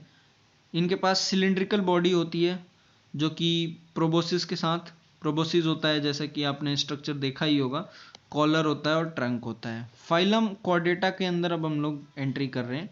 तो फाइलम कॉर्डेटा जो है वो इंक्लूड करता है एनिमल्स वो जिनके पास नोटोकोड है, इधर थ्रू आउट, या फिर इधर थ्रू आउट भी हो सकता है और ड्यूरिंग एम्ब्रियोनिक लाइफ तो भी चलेगा, कोई दिक्कत नहीं है।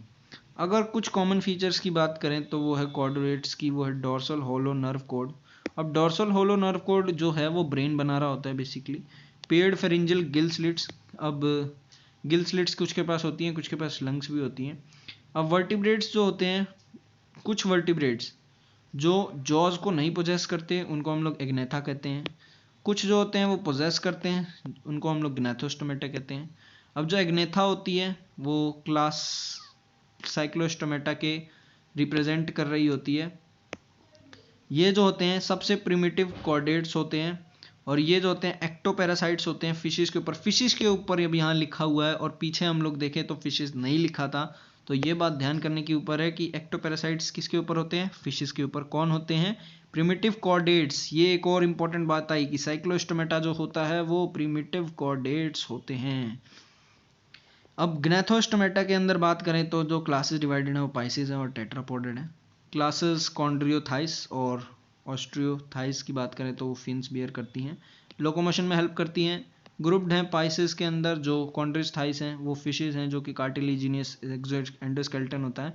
मरीन होती हैं classes amphibia, reptilia, Aves, Mammalia have 2 pair of limbs and दस ग्रुप्ड अंडर टेट्रापोडा। एम्फीबियंस जो होते हैं वो अडेप्टेड होते हैं both on land and water. Reptiles जो होते हैं वो ड्राई एंड कॉर्निफाइड स्किन होती है। लिम्स जो होते हैं वो एब्सेंट होते हैं स्नेक्स के अंदर। फिशेस, एम्फीबियंस, रेप्टाइल्स जो होते हैं पोइकोथर्मस होते हैं। एव्स जो होते हैं वो वार्म ब्लडेड एनिमल्स होते हैं। Other in the bodies modified for wings flying. Hind limbs जो होती हैं वो अडेप्टेड होती है वॉकिंग के लिए, स्विमिंग के लिए, प्रीचिंग के लिए। Unique feature mammals presence, mammary glands जो होता है प्रेजेंट होता है मैमल्स के अंदर का। जो ये यूनिक फीचर है वही यहाँ पे लिखा है। ये कॉमनली एग्जिबिट करते हैं विविपेरिटी को, यानी डायरेक्ट बर्थ देते हैं यंग वंस को। तो चलिए ये चैप्टर भी हमारा पूरी तरीके से ख़त्म हो गया, एनिमल किंगडम। अब आगे जो हम लोग चैप्टर करेंगे स्टार्ट, उसका नाम है मॉर्फोलॉजी इन फ्लावरिंग प्लांट्स। तो आप उसको पहले से थोड़ा बहुत पढ़ के आइएगा। तो होपफुली आपको ये वीडियो पसंद आई होगी। पसंद आई हो तो लाइक, शेयर एंड सब्सक्राइब जरूर।